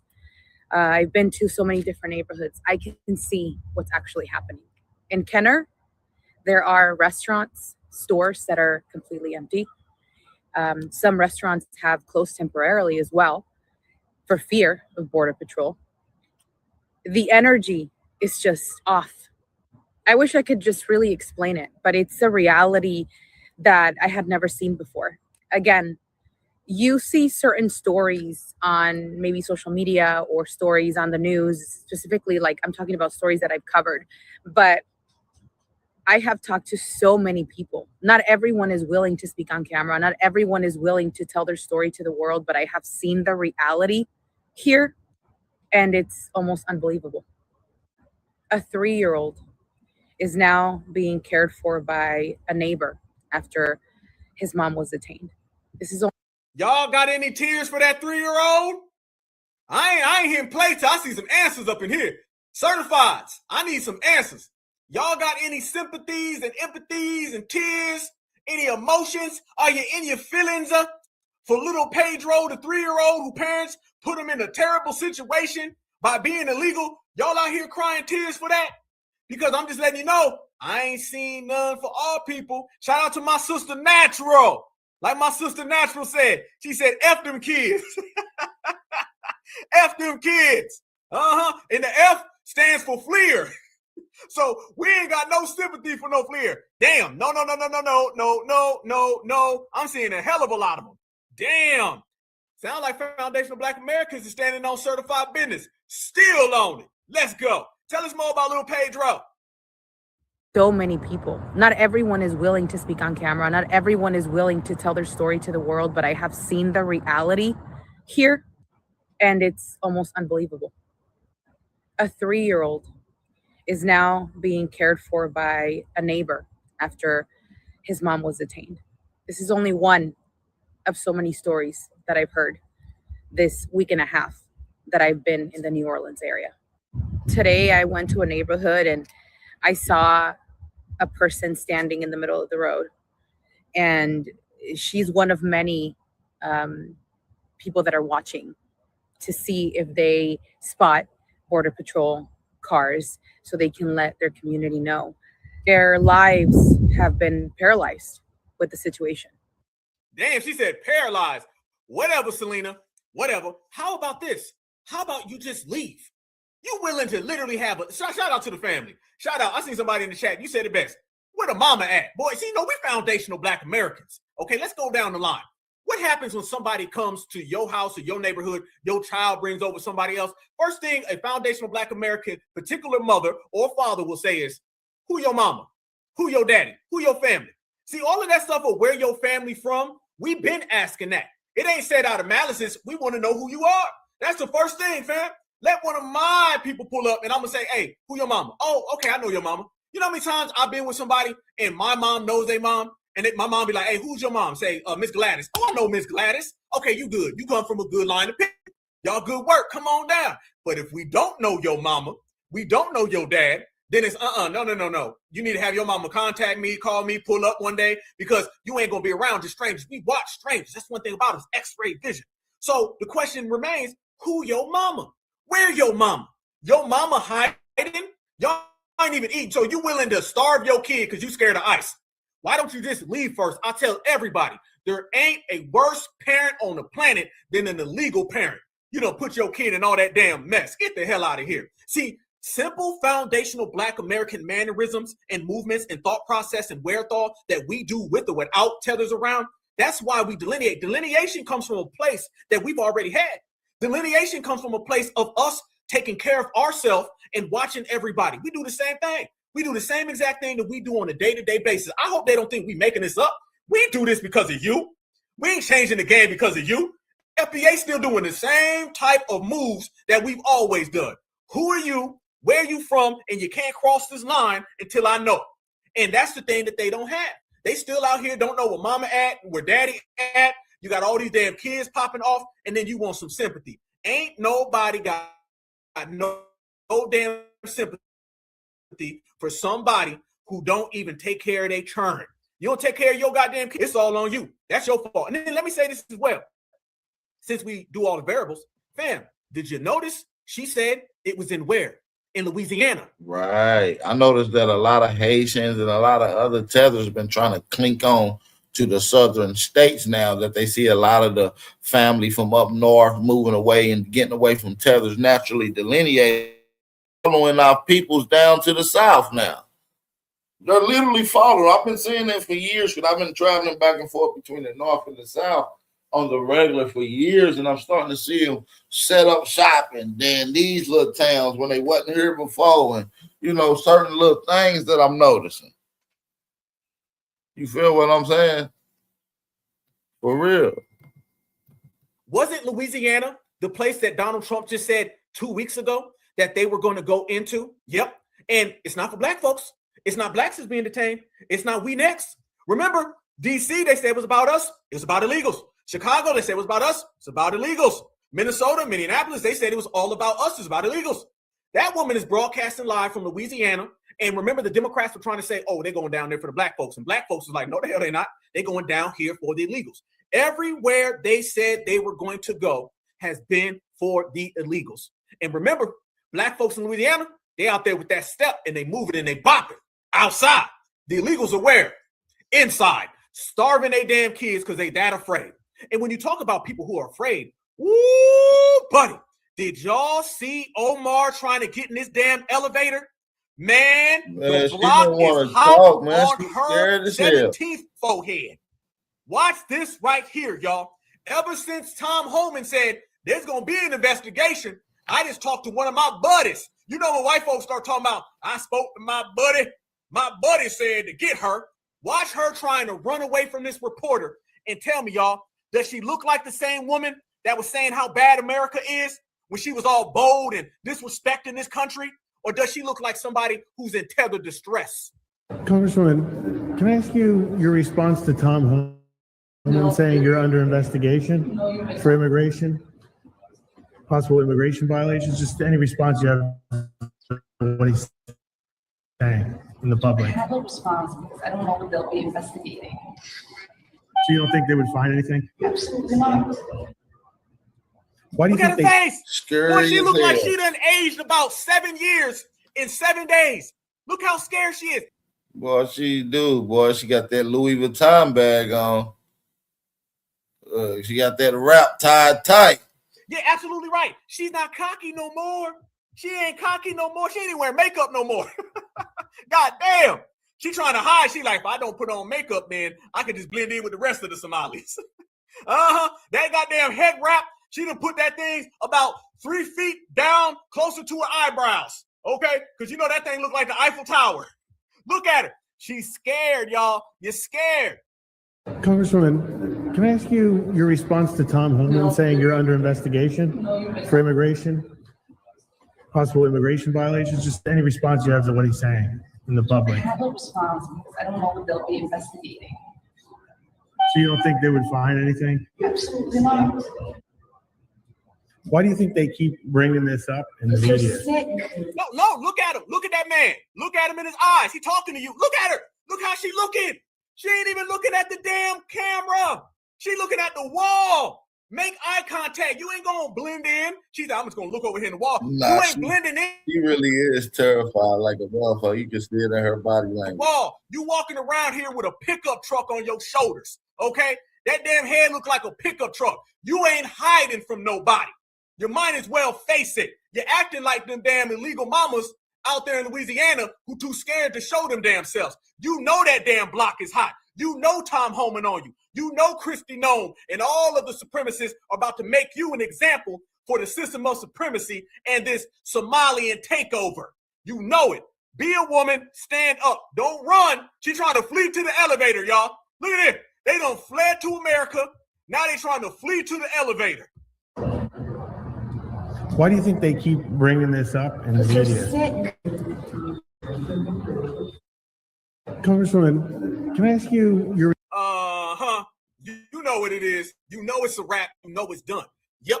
And family, that right there is just a small part and a small fraction of what's been popping out lately with her, okay? We showed earlier all of the different Karens been popping up and they've been going in. Watch this one right here. Now you got random W's. I'm telling you, when Donald Trump said that, he sent out all the W's and they said, get dirt on her. And now I'm hearing dirt I didn't even know about. I didn't even know about that W husband and the other husband. We knew about the brother, okay? We knew about the brother husband. But did you know about this as well? Look at this. She's scared. She's scared. You ain't talking that talk no more. I'm telling you. Omar is about to be an example for all of the Tether community. You see it's already trickling to the Nigerians and Indians. They fighting on TikTok. They feuding. They beefing left and right. Why are they doing that, y'all? Because they understand the jig is up. Look at this right here. Look at this right here. Breaking. It has now been proven that Omar committed crimes including marriage, immigration, student loan, and tax fraud. Fam, it started off with one damn scam, and they done spun this scam into a billion different scams. I don't see how you come back from this. You better flee to that damn elevator. To initiate an ethics investigation into Congresswoman Omar because of questions about federal tax fraud, federal immigration fraud. Ooh, it's really getting bad for Ilhan, man. Her ass going to jail. She going straight to jail. No bullshit. She knows she is.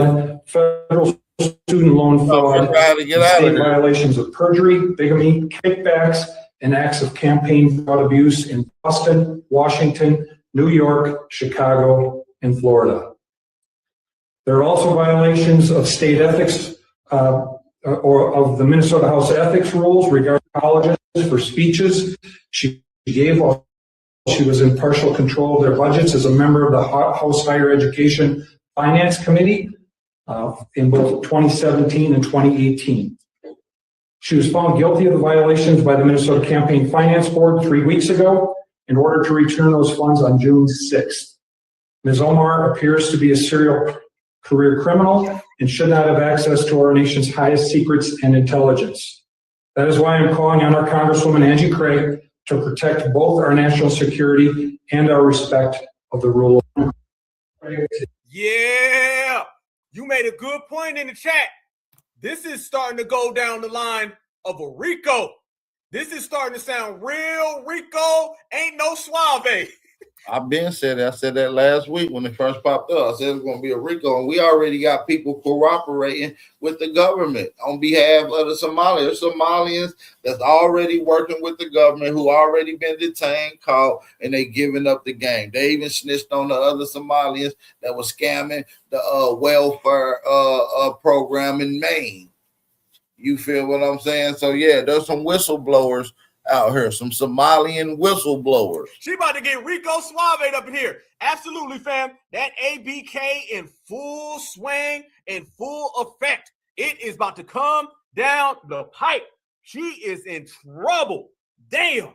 And look how quick it go there. Fam, what they say? This escalated fast? I'll be damned. This escalated real fast. And they on that ass. That right there was just a small portion. Small portion. It gets even worse than that, y'all. Gets even worse. Y'all remember that dude, Tommy Tuberville? Tommy Tuberville, he's one of those, I think he's a senator. He was a guy a couple years ago talking about some reparations. Now he ain't talking about reparations. Now he's talking about Somalians. So you got the guy down in Texas. You got Kristi Noem. You have this new guy. Watch. They're openly telling you that we ain't playing that damn Somalian takeover stuff. So all the Somalians who out there talking about y'all gonna take over, yeah, you're gonna get took. You're gonna get took in handcuffs back to your homeland. Watch this. Here we go. Look at this, fam. Alabama Senator Tommy Tuberville just destroyed the left on their rhetoric on Somalia. I refuse to allow U.S. cities to become Somalia 2.0. Did we not say that? Democrats invite terrorists from all over the world into this country. They let them steal our benefits, enjoy our schools, overrun our hospitals, vote in our elections, and then steal our tax dollar to send back to their home countries to fund terrorism. By the way, I've seen all of these woke Democrats like Omar calling Somalia a wonderful place. If it's such a wonderful place, why doesn't she move back? If Somalia is all that, why is the terrorist group Al-Shabaab murdering Somalian civilians by the masses? And why is the capital of Somalia considered to be one of the most dangerous capitals in the world due to frequent terrorist bombings, targeting killings, and ambushes? That sounds like a place no one would ever want to visit or live. Damn. Yeah, it's a place that they don't want to live. You know what I'm saying? You can't really say nothing about these people not want to live there because even they don't want to live there. So if you don't want to live there, nobody wants to live there, then why the hell are you trying to talk about us? But fam, I'm going to tell you something else that's been going on really under the scenes and real kind of hush, quiet, right? Tom Homan has been kind of quiet for a little bit, right? But now Tom Homan is starting to get back on the news and you start to see his face more. Tom Homan just gave a speech, and this was the first time since the Republican National Convention last summer where I seen Tom Homan have a press conference where he's being flanked by Donald Trump. And if you remember a week ago, Donald Trump said all of his people who deal with immigration, they're going to be given full authority. So it's not just Trump. Everybody talk about Trump. No. All of Donald Trump's minions and his cronies and the people that he's uplifting, they've been granted the power to go full scale on all of these immigrants, meaning Tether-geddon 2026. This is why Kristi Noem is running her mouth left and right. This is why Stephen Miller's talking. What I told y'all, when you see Donald Trump's administration and they're talking, that means there's something up the pipe. Donald Trump had a press conference the other day and he allowed Tom Homan to speak. And Donald Trump stood in the back like this. Basically, if you see the telltale signs, he's saying we're about to amplify and magnitude this all the way to the maximum. And Tom Homan is coming out more and more and more. And he's saying he on the damn case. Y'all look at this right here. Tom Homan goes off. Look at this, y'all. You really think that Omar's safe? Look at Trump. Look at him. Look at Trump. Look at all his people. Look at this, fam. Fired up, Tom Homan goes off on the fake news to their faces. These folks are in full war mode. I don't see how you can get around any of this. Watch him go in, y'all. Always an honor for me to be in the Oval Office with the greatest president of my lifetime. Yes, I said it, and I meant it. You know, I just got home last night. I toured. Hold up, freeze, real quick. I see you in the chat. You don't trust Miller. We don't trust none of them. I don't trust none of them. Remember the fam. I feel you. Much respect. I feel where you're coming from. Let me say this real quick. The game ain't for us to trust none of these people. We don't trust none of them. I'm going to tell you who we trust. We trust foundational Black Americans. We trust those who are on code. We trust the certifieds. We don't trust Miller. We don't trust Kristi Noem. We don't trust Donald Trump. I don't even trust Tom Homan. But let me tell you what I do trust. I trust the fact that supremacy, the big ass target on all them tethers. Yep. And that is beneficial to the community. We are strategists and we strategize. We are businessmen and women. You see these people going at it? Good. Because by the Mayos targeting the tethers is getting the tethers out the way. So now foundational Black Americans can operate. We handle the supremacists whenever we see them. Been doing that. But it ain't a matter of trust. It ain't a matter of feelings. It ain't sitting there saying, well, he's going after the tethers. She's my friend. He's going after all the Somalians. We buddy. Hell no. I don't give a damn what you're doing. But let me tell you something. The last administration was being buddy with the tethers and elevating them above us. This administration is kicking their ass out the country and getting them out of our way. So the feelings and the emotions don't ever exist. There's a lot of people in Chicago and they talking about flipping red and flipping all that. I ain't flipping nothing. I'm flipping a reparations paycheck. We have no allegiance to no party. We only have allegiance to the certified 100. And that certified 100 can only be found in foundational Black America. We don't give a damn. So no, we ain't trusting nobody. Don't get none of this misconstrued. This ain't a matter of trust. This is a matter of playing the damn game. They out there playing checkers. They playing Uno. Foundational Black Americans is playing chess. And when you sit there and you see the tethers and the Mayos fighting, you get you some damn popcorn and then you see how it benefits you. And what benefits us is seeing these people get the hell out of America. So Tom Homan, tell us why you ain't rocking with none of these damn illegals. And I'm going to tell you how I'm going to use that to get my tangibles. The border in California, Arizona, and Texas. I did it in four-wheel drive.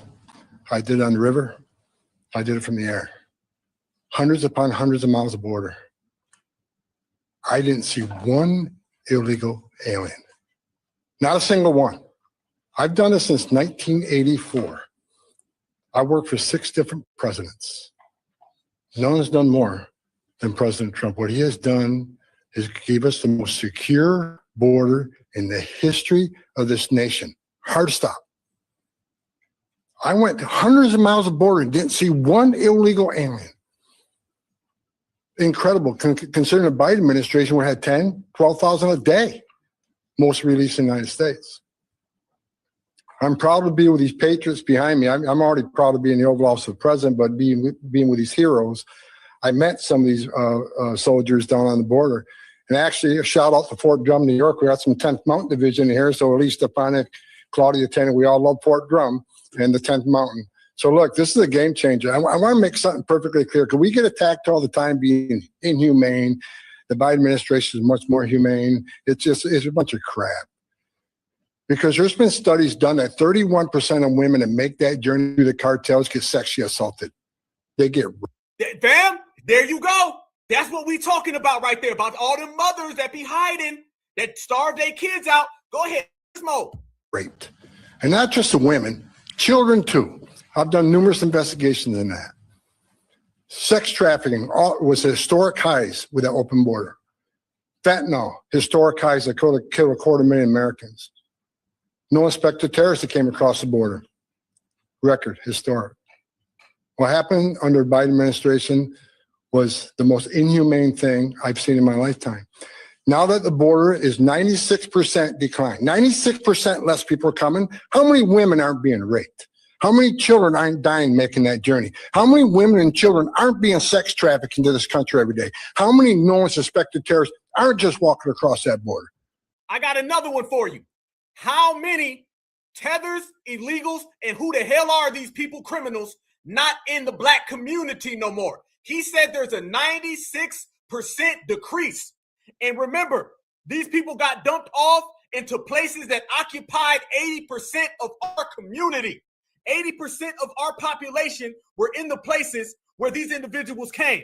So a 96% decrease is beneficial and advantageous to Black Americans. Lock them up, send them home. President Trump and this administration is saving thousands of lives every month. Hard stop. That's just a stone cold fact. I'm just proud to be a part of this. I work with Steve Miller every day. Steve Miller is one of the most brilliant people I've met in my entire life. President Trump brought together one hell of a team here, and the success proves we all working together, one team, one fight. We're not done yet. We're going to keep going, and I guarantee you we can continue saving thousands and thousands of lives. Secure border means strong national security. Secure border saves lives. Secure border means Mr. Mutombo, the hell out of foundational Black American business. So I don't see how we don't gain to benefit off that when we play our cards right. And remember, he wouldn't be sitting there talking right now if it wasn't for foundational Black Americans. We're the ones who really pushed the line to get all this popping. You understand? And that whole interview right there, that whole thing with Trump and them behind it, I'm going to tell you what that really was, fam. That was the dominant society saying, hey, listen, we about to increase all this stuff. That was him basically saying, listen, everything is about to be ramped up. Everything. They really can't lose right now with what they're doing in terms of sending these individuals home. It really is clear today now that, yeah, it's pretty much a wrap. It's pretty much a wrap. Everyone knows it. Everyone sees it. And there's no turning back. That was basically a supremacist dog whistle saying, you know what? It's going down. Here we go. We're going to look back on that right there. Fam, it was in the Oval Office. I don't remember the last time. I think Tom Homan said it's good to be in the Oval Office. I don't even know if he's been there before. When was the last time you seen Tom Homan in the Oval Office? So he's in the Oval Office giving this speech with Donald Trump and them flanking it. You know the system of supremacy. Rest in peace to the great Neely Fuller Jr. And he always spoke about, and taught us about understanding the mentos of the system of supremacy, as well as Dr. Frances Cress Welsing. She spoke about it as well. So when you understand the system of supremacy and the way it functions, then you can understand that that right there was nothing more than a display saying they coming for them tethers. They coming for them tethers and they on their way for them tethers. And there's really no escape. And I told everybody, ICE, illegals, can't escape. DEI, deport every illegal. And when you hear these people talking about that, here you go. Yeah, winter's coming. Winter in America. Absolutely. Winter soldier. Now, something ended up happening where Omar said that her son was pulled over by ICE. I'm going to show you guys this, and I want y'all to let me know what you think about it. Watch this. Had to remind him just how worried I am because all of these areas that they're talking about are areas where he could possibly find himself in. And they are racially profiling. They are looking for young men who look Somali that they think are undocumented. His son was born here, so was the young man that they harassed. And he did say, you know, they did come into the masjid while he was there praying. They didn't do anything. They came into the mosque. Yes, and they left.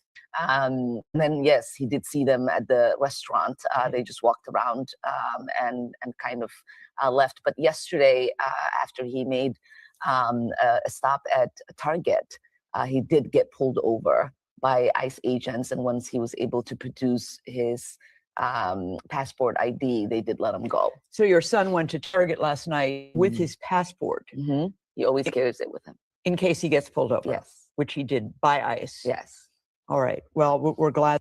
Family, do you realize how Rebecca, the 200-pound W, looking like a jar of mayo, didn't that question look very suspicious? So you're saying that your child was racially profiled. They found him because he's Somalian, and those evil Trump people went and got him? Yes, that's what happened. She's lying, y'all. This did not happen. This didn't happen. Watch this. Watch this one more time. So your son went to Target last night with his passport. Didn't she just say that? Why are you reiterating it? Why are you reiterating it? He carries it with him. In case he gets pulled over. Yes. Which he did by ICE. Yes. All right. Well, we're glad that he's okay, and we're very glad to see you. Thank you to your husband, to Gene, also for coming in. We appreciate it. Thank you to your husband. Almost trying to say, look, it's not her brother. Fam, the Department of Homeland Security came out. It says there was zero record of ICE officers pulling over. That's crazy. She sent her the line. Glad to see you. Thank you to She your sent husband. her the line like a motherfucker. She ain't They shit. just walked around and kind of left. But yesterday, after he made a stop at Target, he did get pulled over by ICE agents. And once he was able to produce his passport ID, they did let him go. So your son went to Target last night with his passport. He always carries it with him. In case he gets pulled over. Yes. Which he did by ICE. Yes. All right. Well, we're glad. Family, do you realize how Rebecca, the 200-pound W, looking like a jar of mayo, didn't that question look very suspicious? So you're saying that your child was racially profiled. They found because he's Somalian and those evil Trump people went and got him? Yes, that's what happened. She's lying, y'all. This did not happen. This didn't happen. Watch this one more time. So your son went to Target last night with his passport. Didn't she just say that? Why are you reiterating it? Why are you reiterating it? He always carries it with him. In case he gets pulled over. Yes. Which he did by ICE. Yes. All right. Well, we're glad that he's okay, and we're very glad to see you. Thank you to your husband, to Gene, also for coming in. We appreciate it. Thank you to your husband. Almost trying to say, look, it's not her brother. Fam, the Department of Homeland Security came out. It says there was zero record of ICE officers pulling over her son. With no evidence, it's shameful that the Congresswoman Omar would level accusations to demoralize ICE. It's a PR stunt. Look at this, fam. Right here. Look at this. Homeland Security. ICE has zero record of its officers or agents pulling over Congresswoman Omar's son. With no evidence, it's shameful that Congresswoman Omar would level such accusations to demonize ICE as part of a PR stunt. Allegations that ICE engages in racial profiling are disgusting, reckless, and categorically false.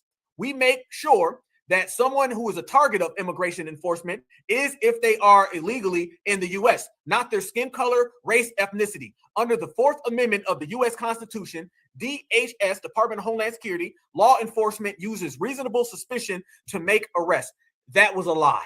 That was all cap, brothers and sisters. What that was right there was her trying to gain some type of sympathy because she's trying to make it look like she's an innocent victim to take the spotlight off of that you was banging your brother. All right, can we go there, fam?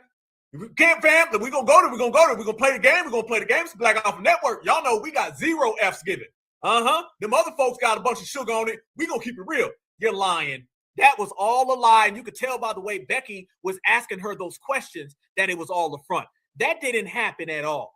And what that really was, y'all, that was them basically trying to make it look like it's an evil thing to gain some type of sympathy because the American people aren't rocking at all with Omar. It is overwhelmingly the American public is out here saying, hell no, send her home, send the kids home, send everybody home. And then they have that little interview right there. So your son wasn't pulled over. You're lying. You're lying, you're lying, you're lying. Just like you lied about your son and your brother and your dad and your husband. You've just been telling a whole bunch of lies. This is how we have this whole scam in the first place. You got scams because you've been lying and everybody around you's been lying. So you see that right there, y'all? Nobody really believed that. Everybody's like, nah, hold on now. Something was very, very suspicious and very, very fishy about that. And now the proof is coming out and everybody's saying, nah. She was fronting. She was fronting. So there you go right there. That is another element in which these individuals are trying to gain sympathy, and the sympathy is still not coming. Follow the sympathy, or shall I say the lack thereof, brothers and sisters, and that will lead you to what reality is. The reality is ain't nobody coming to save you. You better hold your own specific nuts. And my brother right here, he puts it very clear why Black Americans ain't got a cape on for nobody. Because like Paul Mooney said, everybody want to be a but don't nobody want to be a Go ahead. White people want to be Black. Mexicans want to be Black. The so-called Native Americans want to be Black. As much as they talk like they hate Black people, they're trying to take your place because they want to be Black. Oh, yeah, y'all tried to teach us not to like ourselves because you do not like yourself. You do not like who you are. That's why you trying to take the Black man place. If you're running around here talking about that you native to America, you are trying to be Black. As much as y'all try to talk about Black people, white people, Mexicans, and these Asians that call themselves Native Americans, you're trying to be Black. Every time you post yourself as a Native American or Indigenous American, you are trying to be Black. Whenever the Mexicans try to post themselves as indigenous to Central America, they are trying to be Black because Black people are indigenous to all of America. So white people, Mexicans, Native Americans, no matter how much you talk about Black people and hate Black people, you are trying to be us. You do not like who you are because you're trying to be Black. White people want to be Black. Mexicans want to be Black. Damn, brother. Damn. I believe you summed it up pretty well. I believe you summed it up very clear. Everybody wants to be us, but can't nobody be us because they can't see us. You understand, you underdig, you know what it is. That is exactly why Ain't no case on for none of these people. And that's exactly why Black Americans is over here watching it all go bad for all of our ops. And we ain't out here saving no damn body. You better hold them nuts. You better hold them. You better hold them. You better hold them. Because foundational Black Americans ain't doing nothing for you. You understand? So that right there, y'all, that's just another prime indicator of the type of energy that we out here pushing. That's another prime indicator of the way the game is moving. These people want to be Black Americans so bad, and Black Americans is like, nah, we good. We good. You can't be us. Nope. There's no possible way that anybody can try to put on a foundational Black American mask. All right. They don't sell those. They don't sell those, family. And you couldn't fit it any goddamn way. You understand? So Omar, I want y'all to notice, she ain't been really running with that whole I'm Black stuff no more. Y'all notice that? I think she tried that for like a week. And now she's kind of like, well, that ain't working. Yeah, I ain't going to be able to say I'm Black. Notice, y'all, I want you to think about it. All of this stuff about who's Black and we Black and we all Black, that ain't going nowhere with these people. They're slowly falling back from that we all Black stuff because they understand they not Black at all. And when you start really talking to Black folks, I'm talking about real Black folks, not mops. Look at this brother right here. Look at this brother. This brother, that's a Black American, right? Watch how he feels about the Somalians, and you tell me, are Black folks coming to save them, or Black folks telling them to hold their nuts? What do you think about the illegals coming and taking, disproportionately affecting the Black community? Taking Oh, the yeah. Black Yeah, they need to go. They need to go. So when the Black community is working, and you got Democrats saying they care about the Black community, but they're importing more illegals into your community. Yeah, they need to go. They definitely need to go. These jobs need to be for the American-born people. They need to go. What do you think about the American-born people? I thought that them folks said that they was third, fourth, fifth, sixth, seventh generation. I thought them folks said that we's all Black, brother. Americans ain't standing on that. Illegals coming and taking, disproportionately affecting the Black community. Taking Oh, Black yeah, jobs. that's a problem. Yeah, they need to go. They need to go. So when the Black community is working, and you got Democrats saying they care about the Black community, but they're importing more illegals into your community. Yeah, they need to go. They definitely need to go. These jobs need to be for the American-born people. They need to go. They need to go tanto pronto. You dig? And family, what's whooping everybody right now in the world is that Black Americans are standing on American business. Think about it, y'all. It's not the Africans or the people of color and the minorities. We're saying foundational Black American. It gets no more American than that, y'all. How more American can you be? How much more? You see now, y'all, that when you stand on that business, they can't hit you with the, well, you're not American, you can't say nothing. This is what's got everybody shook. Delineation is so powerful, so strong, because delineation is creating an atmosphere and an environment where our Americanism is out here whooping everybody ass. Right. And it also creates a protection that nobody can come in and co-op. Nobody can just come in and co-op what we got going on.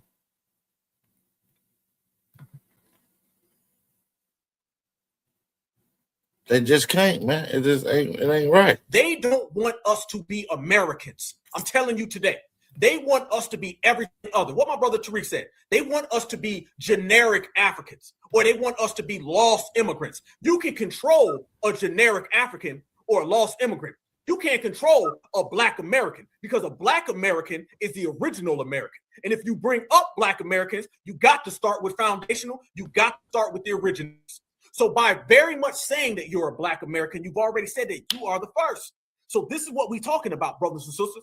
This is why delineation is so powerful. You want to know why we've done more in the last 5 years than they've done in the last 50? Simply go to the point that you have a delineation movement based on heritage and lineage. Our lineage is what's whooping everybody up. Because back in the old days, they'd say, well, leave America. Now we tell you leave America. And that go for the. So you listening to a lot of these FBAs, brothers who pushing the line, delineate our brothers, they're understanding their Aboriginal lineage. That's why I say we're all one and the same. So anybody that's off code playing this weird semantic shit, y'all just not trying to be on code, and you looking for every excuse and reason not to be delineating. That means you have ties to some type of foreign aid or something that you're feeling attached to. You feel what I'm saying? And that's why I created the Tether Task Force. You feel what I'm saying? So if you're not subscribed to my other channel, which is Tether Task Force TV, make sure y'all go check it out. We're going to be dropping more content over there as well. Potatoes too. I'm gonna say it like this. I don't know about nobody else. Let me tell you how Black Alpha get down. You tell me to leave America, I'm gonna tell you to leave America because my people built America. The person who came first is the person who let it be known. So the very fact now that we are out here whooping them. Y'all remember back in the day? Y'all remember whenever Black person would say something, the white folks would make it look like they're the supreme American, and they would be like, well, you need to leave if you don't like it. Y'all notice now, we telling them and everybody else, if you don't like it, leave. Because this is my country first. That's the beauty of going back and saying, you know, we the original people. You know, we're the indigenous people. Y'all know that we're the real foundationals here.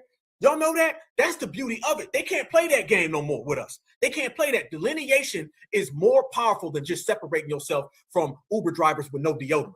It's way deeper than that. It creates an atmosphere where our Americanism makes sure we're at the house. How in the hell can you go into a family reunion and tell everybody at the family reunion you ain't a part of the family, so you got to just do your own thing? That don't work. Remember this, fam. Back in the old days, all that Pan-African stuff, y'all remember what Pan-African? It was they hated America. We not really America. That's why I tell my brothers and sisters, you were never a Pan-African. You were never a Pan-African. Being a Black person who understands the system of supremacy and wants to see the system of supremacy fail, that is not a Pan-African. Pan-Africanism is all of the people on Africa are going to get together one day and we all hate America. See, that I hate America stuff, that never did anything for us. Really, it hindered us and it put us behind. How in the hell is a Jackson going to show up at a Williams family reunion and say, well, I ain't y'all, but this is what we better start cooking? You can't call no shots when you say you're not an American. That's what Pan-Africanism used to do. It hindered us. It put us in a position to where we were trying to get something and attain something, but saying that we weren't a part of something. You tell me you ain't a part of America, but you want to change America. How the hell you going to get a reparations law when you saying you ain't American, you an African? How in the hell are you going to get an anti-Black American hate crime law when you saying you're not really an American? When we cut all that off, then we started to move. Everybody want to talk about why we are dominating in this generation, in this era. It's because we cut off all that I'm not a Black American talk. Because that's what the Africans are. You put yourself in a damn African position. You were talking like an American who wants to be an immigrant. Now we telling us we are Americans and we don't give a damn about the immigrants. That's why we moving so strong right now. Delineation, let me tell you something. Delineation changed the game and nobody can handle that right now because you can't flex no American nuts on no FBA because we got the biggest ball. He going hard body right now. My brother dropping nothing but absolutely bombs right now. Shout out to Black Alpha. I will leave a link to his full live stream in the description box. Y'all go check that out, man. He cooks. You feel what I'm saying? Shout out to everybody that's in the building too, man. We got some more. We're gonna let them keep cooking though. But shout out to everybody that's in the building, man. I do appreciate y'all. Support the channel. Y'all already know the vibe. Standing on business, standing on code. You already know. Shout out to Tasco, the CEO. I see you in the building, sis. Trust and believe. That's what I'm talking about. So that brother right there, he talking that talk. And I got a problem with a lot of people. I think that brother right there, honestly, probably one of them people who was talking like us years ago. There just wasn't anybody really talking that same language. That's what I believe, y'all. That's what I truly, genuinely believe. I feel that brother right there was somebody who was saying it, but he got to deal with all the Jesse Jacksons and all them people. You know how many people come to me and they say they've been waiting for this? You know how many people say that, y'all? Every damn time somebody's like, hey, I'm 70 years old. I've been waiting on this. Let me tell you what they was waiting on. They was waiting on us to claim our foundational Black American heritage and put a flag on it.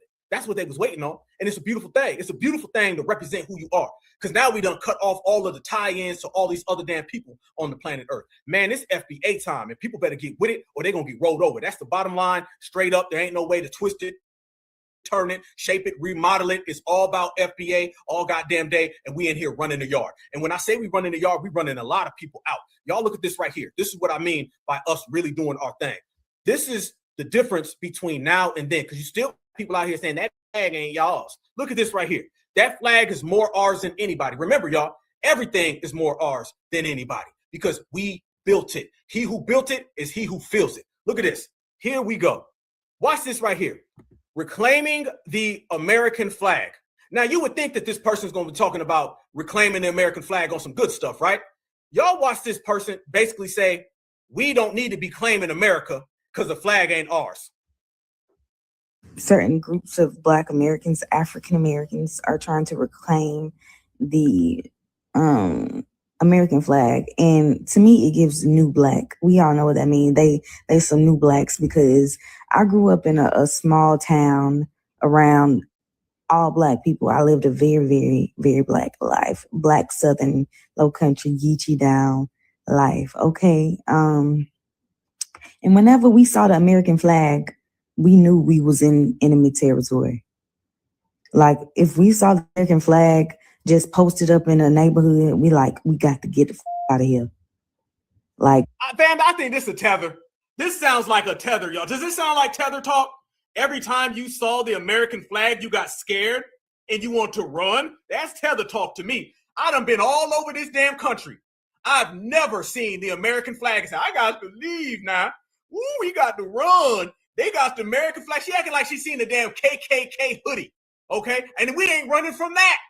This is a damn tether, y'all. This is a tether who has been planted here to try to separate us from our American citizenship and make us be afraid of the flag that we created. you know, them neighborhoods where everybody in the community got a American flag in their yard. Yeah, you got to be more careful. You got to get the out of there.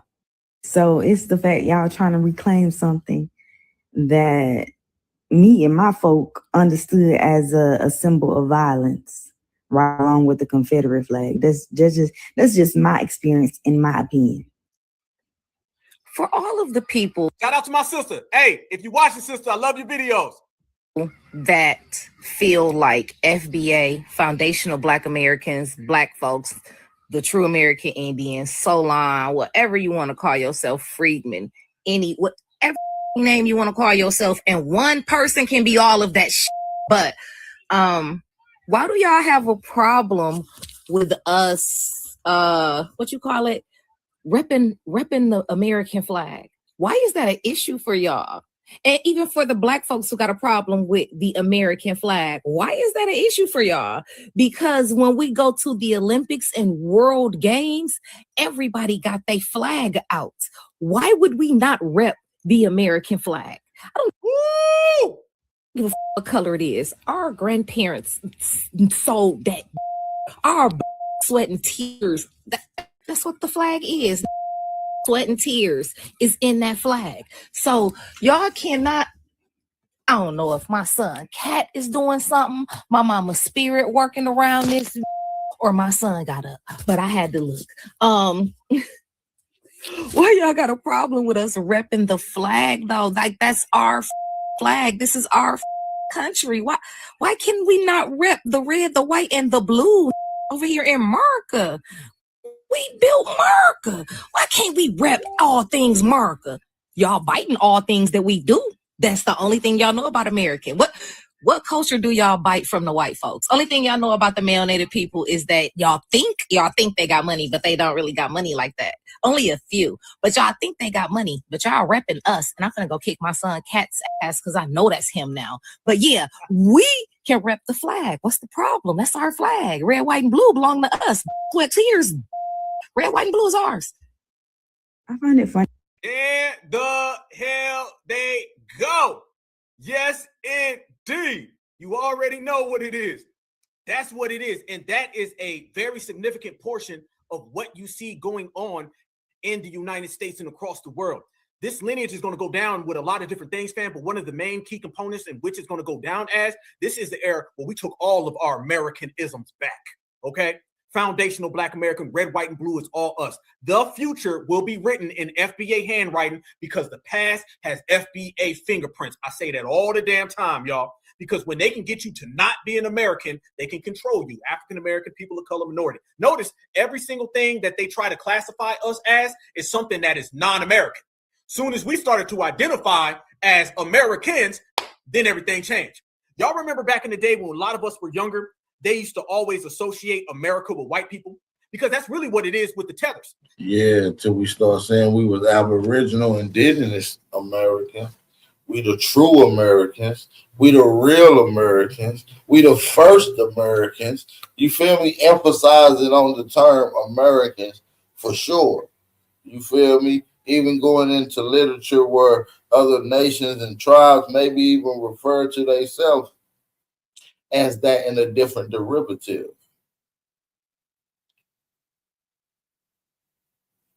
And if you're enjoying the live stream so far, drop a fire emoji. If you're enjoying it, we'll keep it going. If you're enjoying it, we'll keep it going. I know we've been here for 3 hours non-stop, haven't even took a break yet. Let's take a quick break, and we're going to come right back in just a second. Shout out to everybody in the building. They give everybody enough chance to hit that like button, share this around real quick. You feel what I'm saying? Show some love. You feel what I'm saying? Lock in with your family in the chat. And we'll be right back in just a second. Shout out to everybody that's in the building. We'll be right back.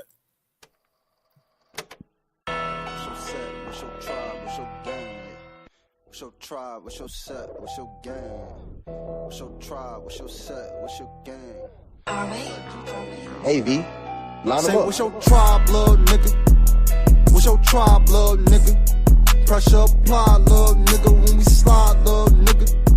If you a $5 nigga, don't get tried, little nigga. What's your tribe, little nigga? What's your tribe, little nigga? Pressure apply, little nigga. When we slide, little nigga. If you a $5 nigga, don't get tried, little nigga. It's a sleeve down movement, we ain't gabbing shit. But if niggas want box, then we dabbing shit. Uncivilized, we be on some savage shit. And if you disrespect this shit, it could get tragic quick. Boy, we smoking on that wop, that's that Walter Platt. Edgar Hoover in the wood and we ain't coughing yet. If you a NA nigga, then you not a threat. If you a AA nigga, you get my respect. Aboriginal, all the ops pitiful. Colonize your mind, then they act like they got rid of you. Truth come to the light, they'll fuck around and finish you. Copper color Indian, the proof is individual. I said the proof is individual. SOE, shit is getting critical. Better mask up, nigga, or be been a fool. And it's still trap gang, you know that been a crew. A alpha male don't just provide, little nigga. He create governments and get supplied, little nigga. All that marching ain't gon' work. You ain't tired, little nigga. Quick the G, check that nigga like, what's your tribe, little nigga? What's your tribe, little nigga? What's your tribe, little nigga?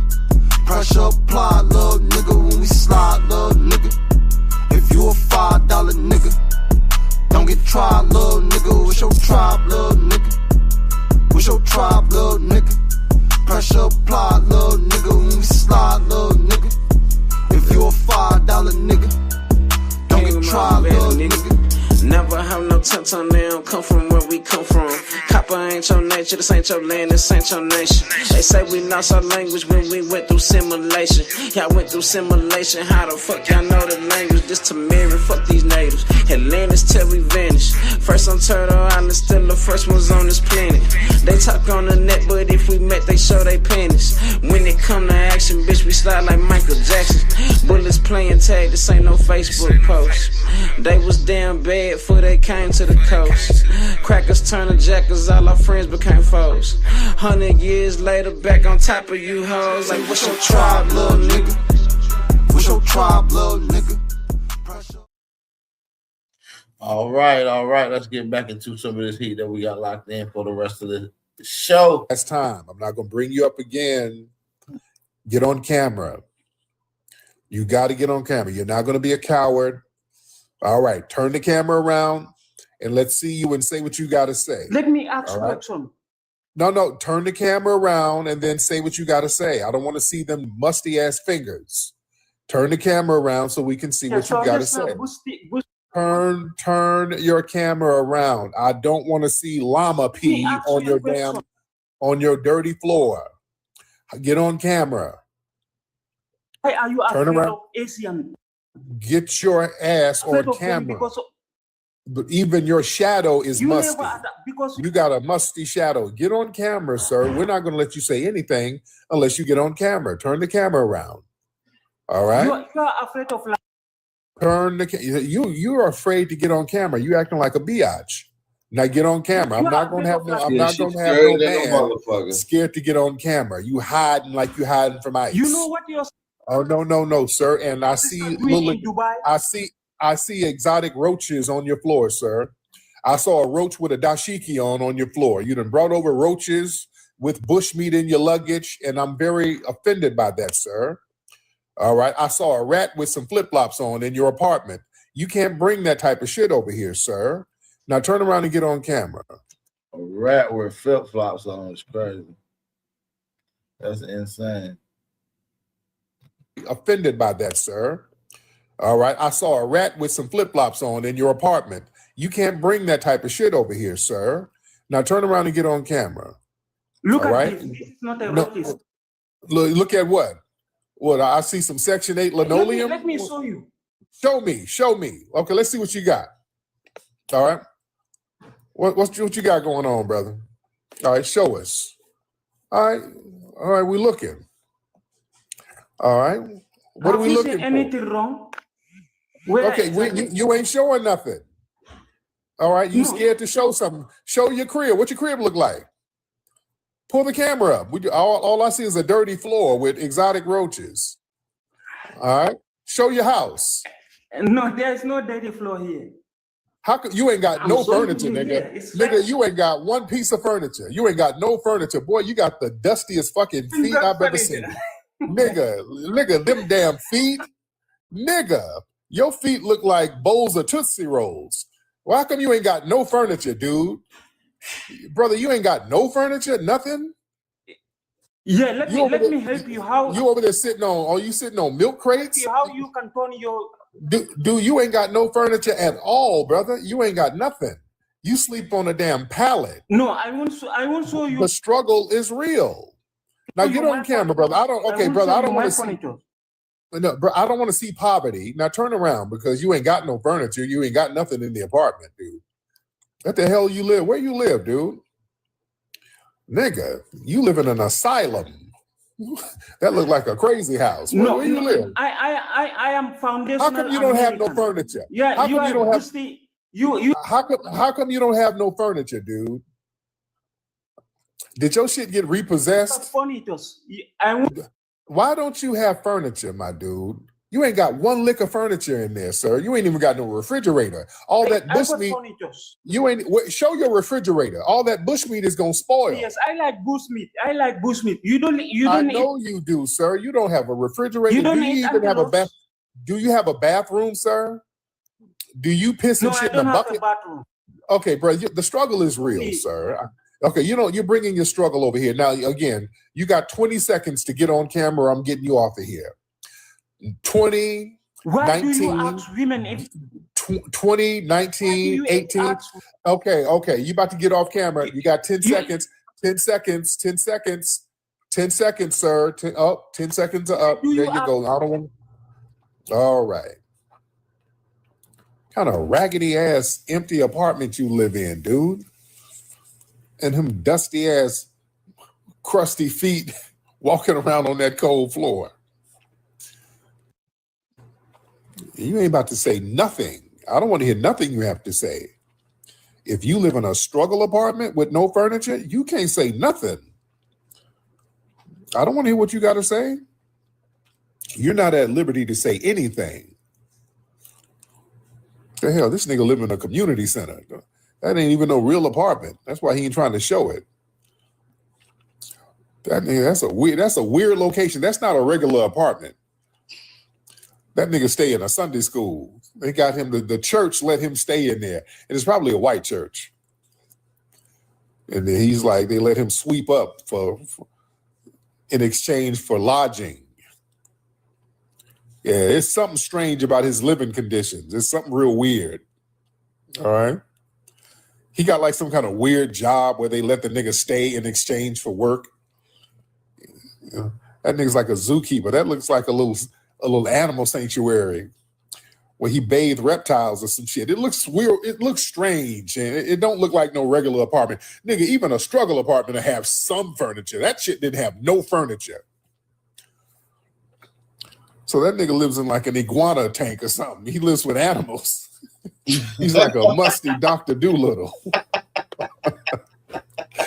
Oh shit. Oh, strange Tether. You wild. I got food, nigga. No, you don't. Tyreek funny Hell as outta shit though. Yeah, echo. There's all types of echoes in there. Ain't no furniture in there. That's why he keeps showing the floor. He's ashamed. All right, yeah, you don't call us to say nothing. All right? You can't say nothing to us, sir. And I hope a panda cub bites you. A musty Dr. Doolittle is so crazy. You in your ass. Now let me get some other people in here. All right. Lord. Let me see. Let's get the folks in here, family. Y'all good, everybody? Everybody good? We good? We good. We're good. Let me get some of these sisters in here. What's up? She's Brownie. What's up? She is Brownie. Hop on below. Miss Brownie, hop on in here. What's up, Miss Brownie? Miss Brownie, you in here, beloved? All right. No, Tether Projector, I had you on last night, and yeah, we got like a weird notification when I brought you up. So I guess you be doing too much trolling, and it gave me a warning about your ass. So yeah, I got to chill on you. All right, man. Let me see. Y'all raise them hands. Let me get y'all in here. Who is raise them hands? Let's get y'all in here. Man. Okay. Let me see, Mr. State, bring you up. All right, Mr. State, bring you up. What's up, Mr. State? What's up, Desert Dweller? How are you? Mr. State, what's up, man? Hop on in. Yeah, I'm Mr. State. Hello. I'm fine. Thank Hello, you very Mr. much. How you doing, Mr. State? What country are you? Are you in the U.S.? Yes, I'm in Philadelphia, Philly. Shout out to Philly. Hop on camera, brother. Let's see our good brother. Oh, yeah, 1 minute. Let me wear my trousers. It's finally nice to meet you, you know? Yes, indeed. Hop on camera. When you see yourself, yeah, press 1 save. minute. Let me wear my trousers. I want to show you my house, you know? Okay. Yes, yeah. indeed. Yes, Please don't indeed. feel jealous or intimidated by my greatness in the United States of America. Oh, man. But let's make me jealous. Flex on us. Style on us. Show us how the players do it.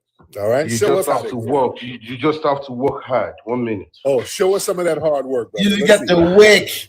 You just All got to wick. Mr. State is going to show us how hard work pays off. All right?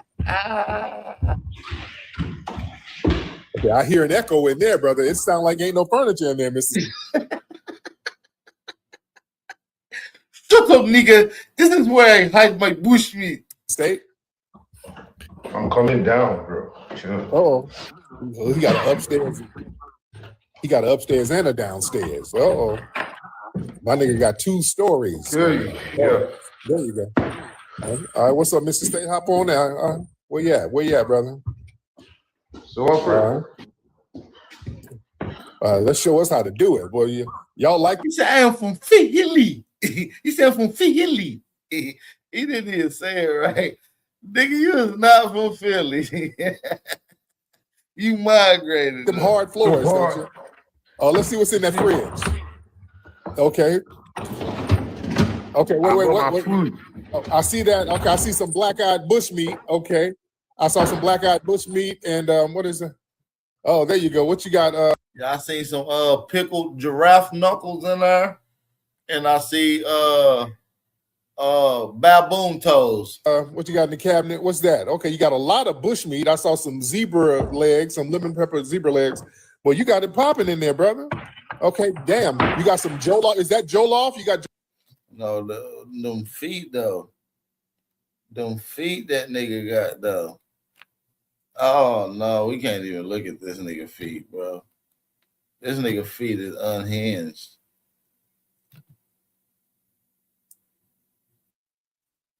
This nigga got some ashy ass feet. This nigga got some ashy ass feet, man. Somebody said, damn them feet.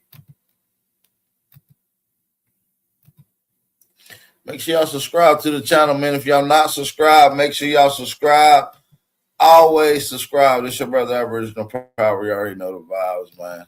let's get right back into it, though. Meat and what is that? Oh, there you go. What you got? What you got in the cabinet? What's that? Okay, you got a lot of bush meat. I saw some zebra legs, some lemon pepper zebra legs. Well, you got it popping in there, brother. Okay, damn. You got. Man, why this nigga feet going out in two different directions? He got club feet. That's from walking on side of the tree. You know how you gotta climb up a tree? You gotta put one foot on one side and the other foot on the other side and scoot your way up somewhere. And his feet is perfectly formed, making a straight line.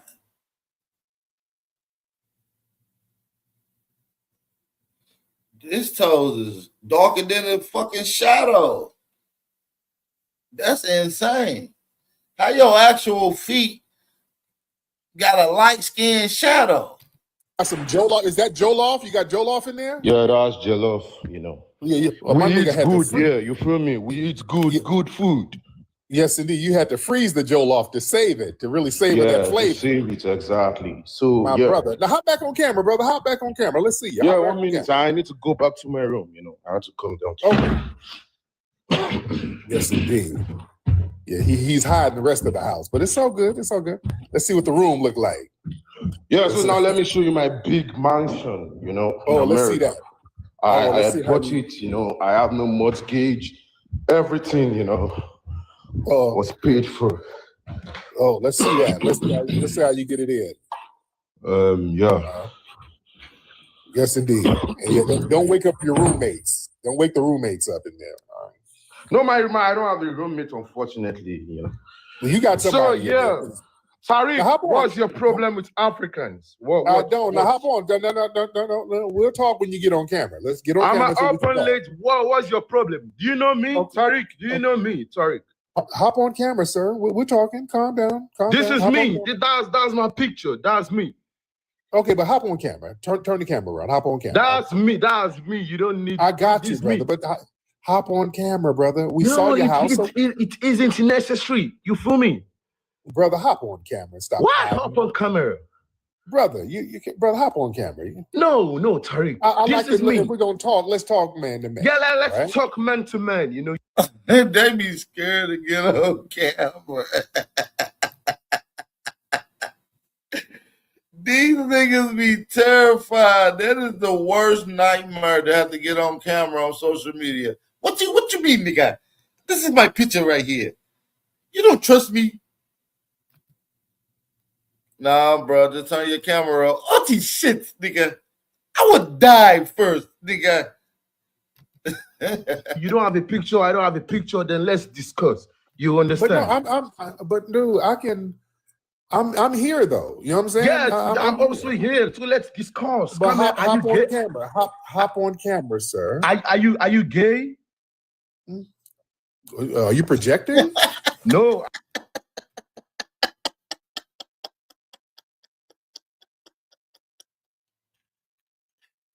My boy Tariq off though. He didn't have a response. He said, "Oh, you gay?" We're here, so let's discuss. But hop on camera. Hop on camera, sir. Are you gay? Are you projecting? No, I mean you don't need to see my face. Except you are gay. Because but I gay. don't respect dudes who hide. Because that's sassy. That's what a punk would do. So if you got something to say, show your face. No, that's what I'm saying. I have a lot to say, but the fact that you're hiding on is unnecessary. The fact that you're hiding, it's real bitch made. I'm not hiding. Are you hiding? You are hiding, sir. That's bitch made. No, I'm not hiding nothing. Hiding from you. You are hiding, sir. That's bitch made. No. I don't respect dudes. I don't respect cats who gotta hide. You understand? No, I have a blue passport. I don't hide. I go anywhere in the United States. No, sir. I don't need to hide. Hiding. No, hiding from what? I don't know. I told you that's my picture. You okay? You scared to get on camera? You hiding like a woman. I don't feel like doing such now at the moment. No, hop on camera to talk. You can't talk to a man like a man. I mean, what's up with that? Are you also gonna up on camera? Dude, look at the thing. Oh, hold on. This me right here. I don't have no problem. This Yeah, me. that's good. That's nice to see you. You hop on Good, camera. good. I ain't hiding. All right, hop on camera. I ain't hiding. I'm not gonna hop on camera. This is America. Okay, hop My on camera. Amendment See right. how I I did have it? the right You to see how? decline or accept. So therefore, I'm declining your invitation. But that means, so now we can't have an equal conversation as men. That's what I'm saying. Oh my God. Okay. Because you have, okay, I'm gonna put a picture on the screen for you. No, Just dude. Because you act like a bitch. You gotta hop on camera, bro, and talk to me. I'm a real man, I'm a real man. You can't do. I don't respect it, brother. Get on camera so it ain't gonna be no trolling. Cause sound like you want to troll, and that's bitch made. No, I'm not trolling for what. No, well, get on camera like a man. Should I come with my real account? Why you hide like a woman, dude? Tariq, be a man. Why you hiding? Tariq, why you hiding? Be a why man. You hiding? See, yeah, you trying to troll. I'm not trolling you, Tariq. I told you. What do you want to do? Sir, hop on camera and talk to me like a man. I don't need to do such, bro. What's okay, I don't risk. So I'm not. I don't need to do such. You. What do you want to do? Sir, hop on camera and talk to me like a man. I don't need to do such, bro. What's okay, I don't risk. So I'm not. I can't. What do you want to do? Sir, hop on camera and talk to me like a man. I don't need to do such, bro. What's okay, I don't risk. So I'm not. I can't really have a conversation with you, dude. Why? I don't respect it. Why? Because you act like a bitch. You kind of act like a bitch. I don't respect it. Yeah, you scared to get on camera like a man. I'm not scared of nothing.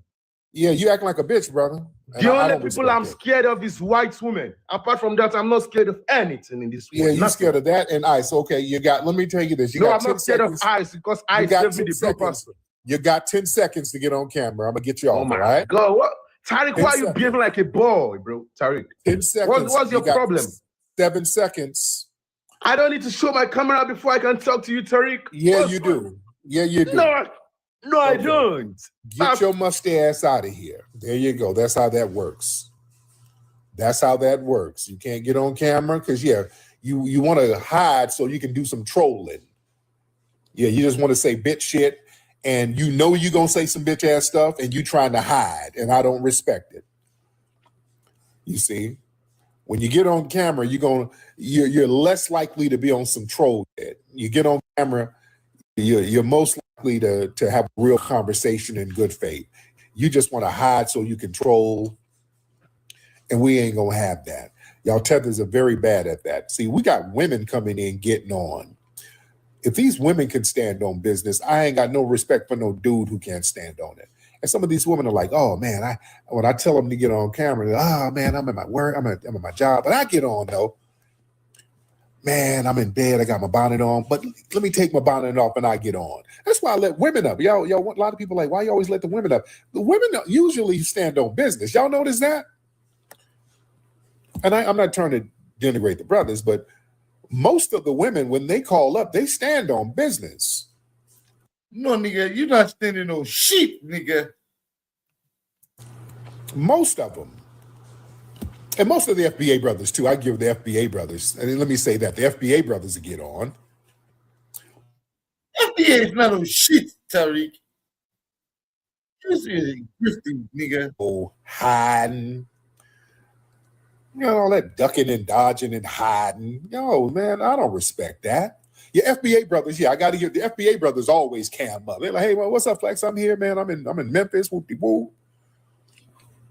And then the FBA sisters, they call up. Sometimes some of the non-FBA women, they'll even call up. But the dudes, the non-FBA dudes, but y'all act like bitches, man. I know I'm not ready to get on. I don't have on a shirt. Well, nigga, put a damn t-shirt on or something. Nigga, get on camera. No, I don't look good right now. I can't. My hair is not done. Nigga, it's never done. Get your ass on camera. Nigga, we know you got peppercorn. Hop on camera. No, nigga, I'm shy. What's up, dear? Oh, I think she's talking to somebody else. She's having another conversation. Hello, dear. I think her ass is on the phone with somebody else. Hello, ma'am. Oh, hi. I didn't even. I think I hit it by accident. I'm sorry. I'm at work. Oh, But okay. thank you so much for everything you do for us, brother Tyreek. I appreciate you, dear. Thank you so much. Do your Thank job. you. I don't want you to get in trouble at work. Okay. She's on the phone yapping with her friends. She's probably somewhere doing security somewhere in a place getting cased out by burglars and her ass on the phone. Girl, and I told that bitch I ain't paying no $80 for bundles. You know, if they're gossiping, girl, watch what you doing at the job. Do your security job right before the place get robbed. You're on the phone and they about to come in and steal all the shit. They're gonna think you in on it. You know? They're like, Shaquisha, they robbed the place last night. They stole everything. For reals? What were you doing? I was watching the monitors. We're gonna have to have you come down and do an investigation. You're gonna be on first 48. They're gonna flip your ass. You're gonna be on there snitching on everybody in the hood. I know somebody who sell weed. I know somebody who sell EBT cards. Just let me go. I got kids. Pay attention, sweetie. You got to pay attention, dear. She's trying to multitask. Pay attention, beloved. You play too much. That's all I'm saying. Pay attention. All right, let's get the people in here. Let's get Dens. What's your name? Dens. What's up, Dens? Dennis. What's up, Dennis? Hello. How you doing, Dennis? I'm good, thank you. Hello, nigga. I am a dentist, nigga. And you got ugly teeth. I'm good. Okay, Dennis, hop on camera, sir. No, you have my picture. Hop on camera, sir. I just showed myself. Hop on camera. But that's my picture. But hop on camera, sir. Do you have something to hide? When y'all have something to hide, y'all don't want to get on camera. Yes, I do. Why, okay, that means you're going to be on some troll shit, right? No, I won't. I'm just here to discussion. Okay, but you got to get on camera if you want to have a discussion, sir. What I'm hiding from some people. Well, you can't be no biatch. You got to be a man. You got to hop on camera. Because if you hide, they already see your picture. So you might as well show your video. You might as well get on camera. So turn the camera on, sir. And then you can ask me whatever you want to ask. But this picture was taken in Africa. I haven't taken any other pictures apart from Yeah, it doesn't. So is that a fake picture? No, it isn't, but that's my real picture. Okay, because you look like a sassy Akon in this picture. So you get on camera. You got to get on camera. That's what we got to do. Y'all non-FBA cats, y'all got to learn how to be men. Because we don't know if you're a troll or a fed. A lot of times, if y'all don't get on camera, some of you guys are feds. No, I'm not fed. I'm just an African. Yeah. Okay. Feds like to hide. What are you hiding from, sir? There's nothing stopping you from getting on camera and talking like a man. I mean, you have like 1,000 people on live. And that's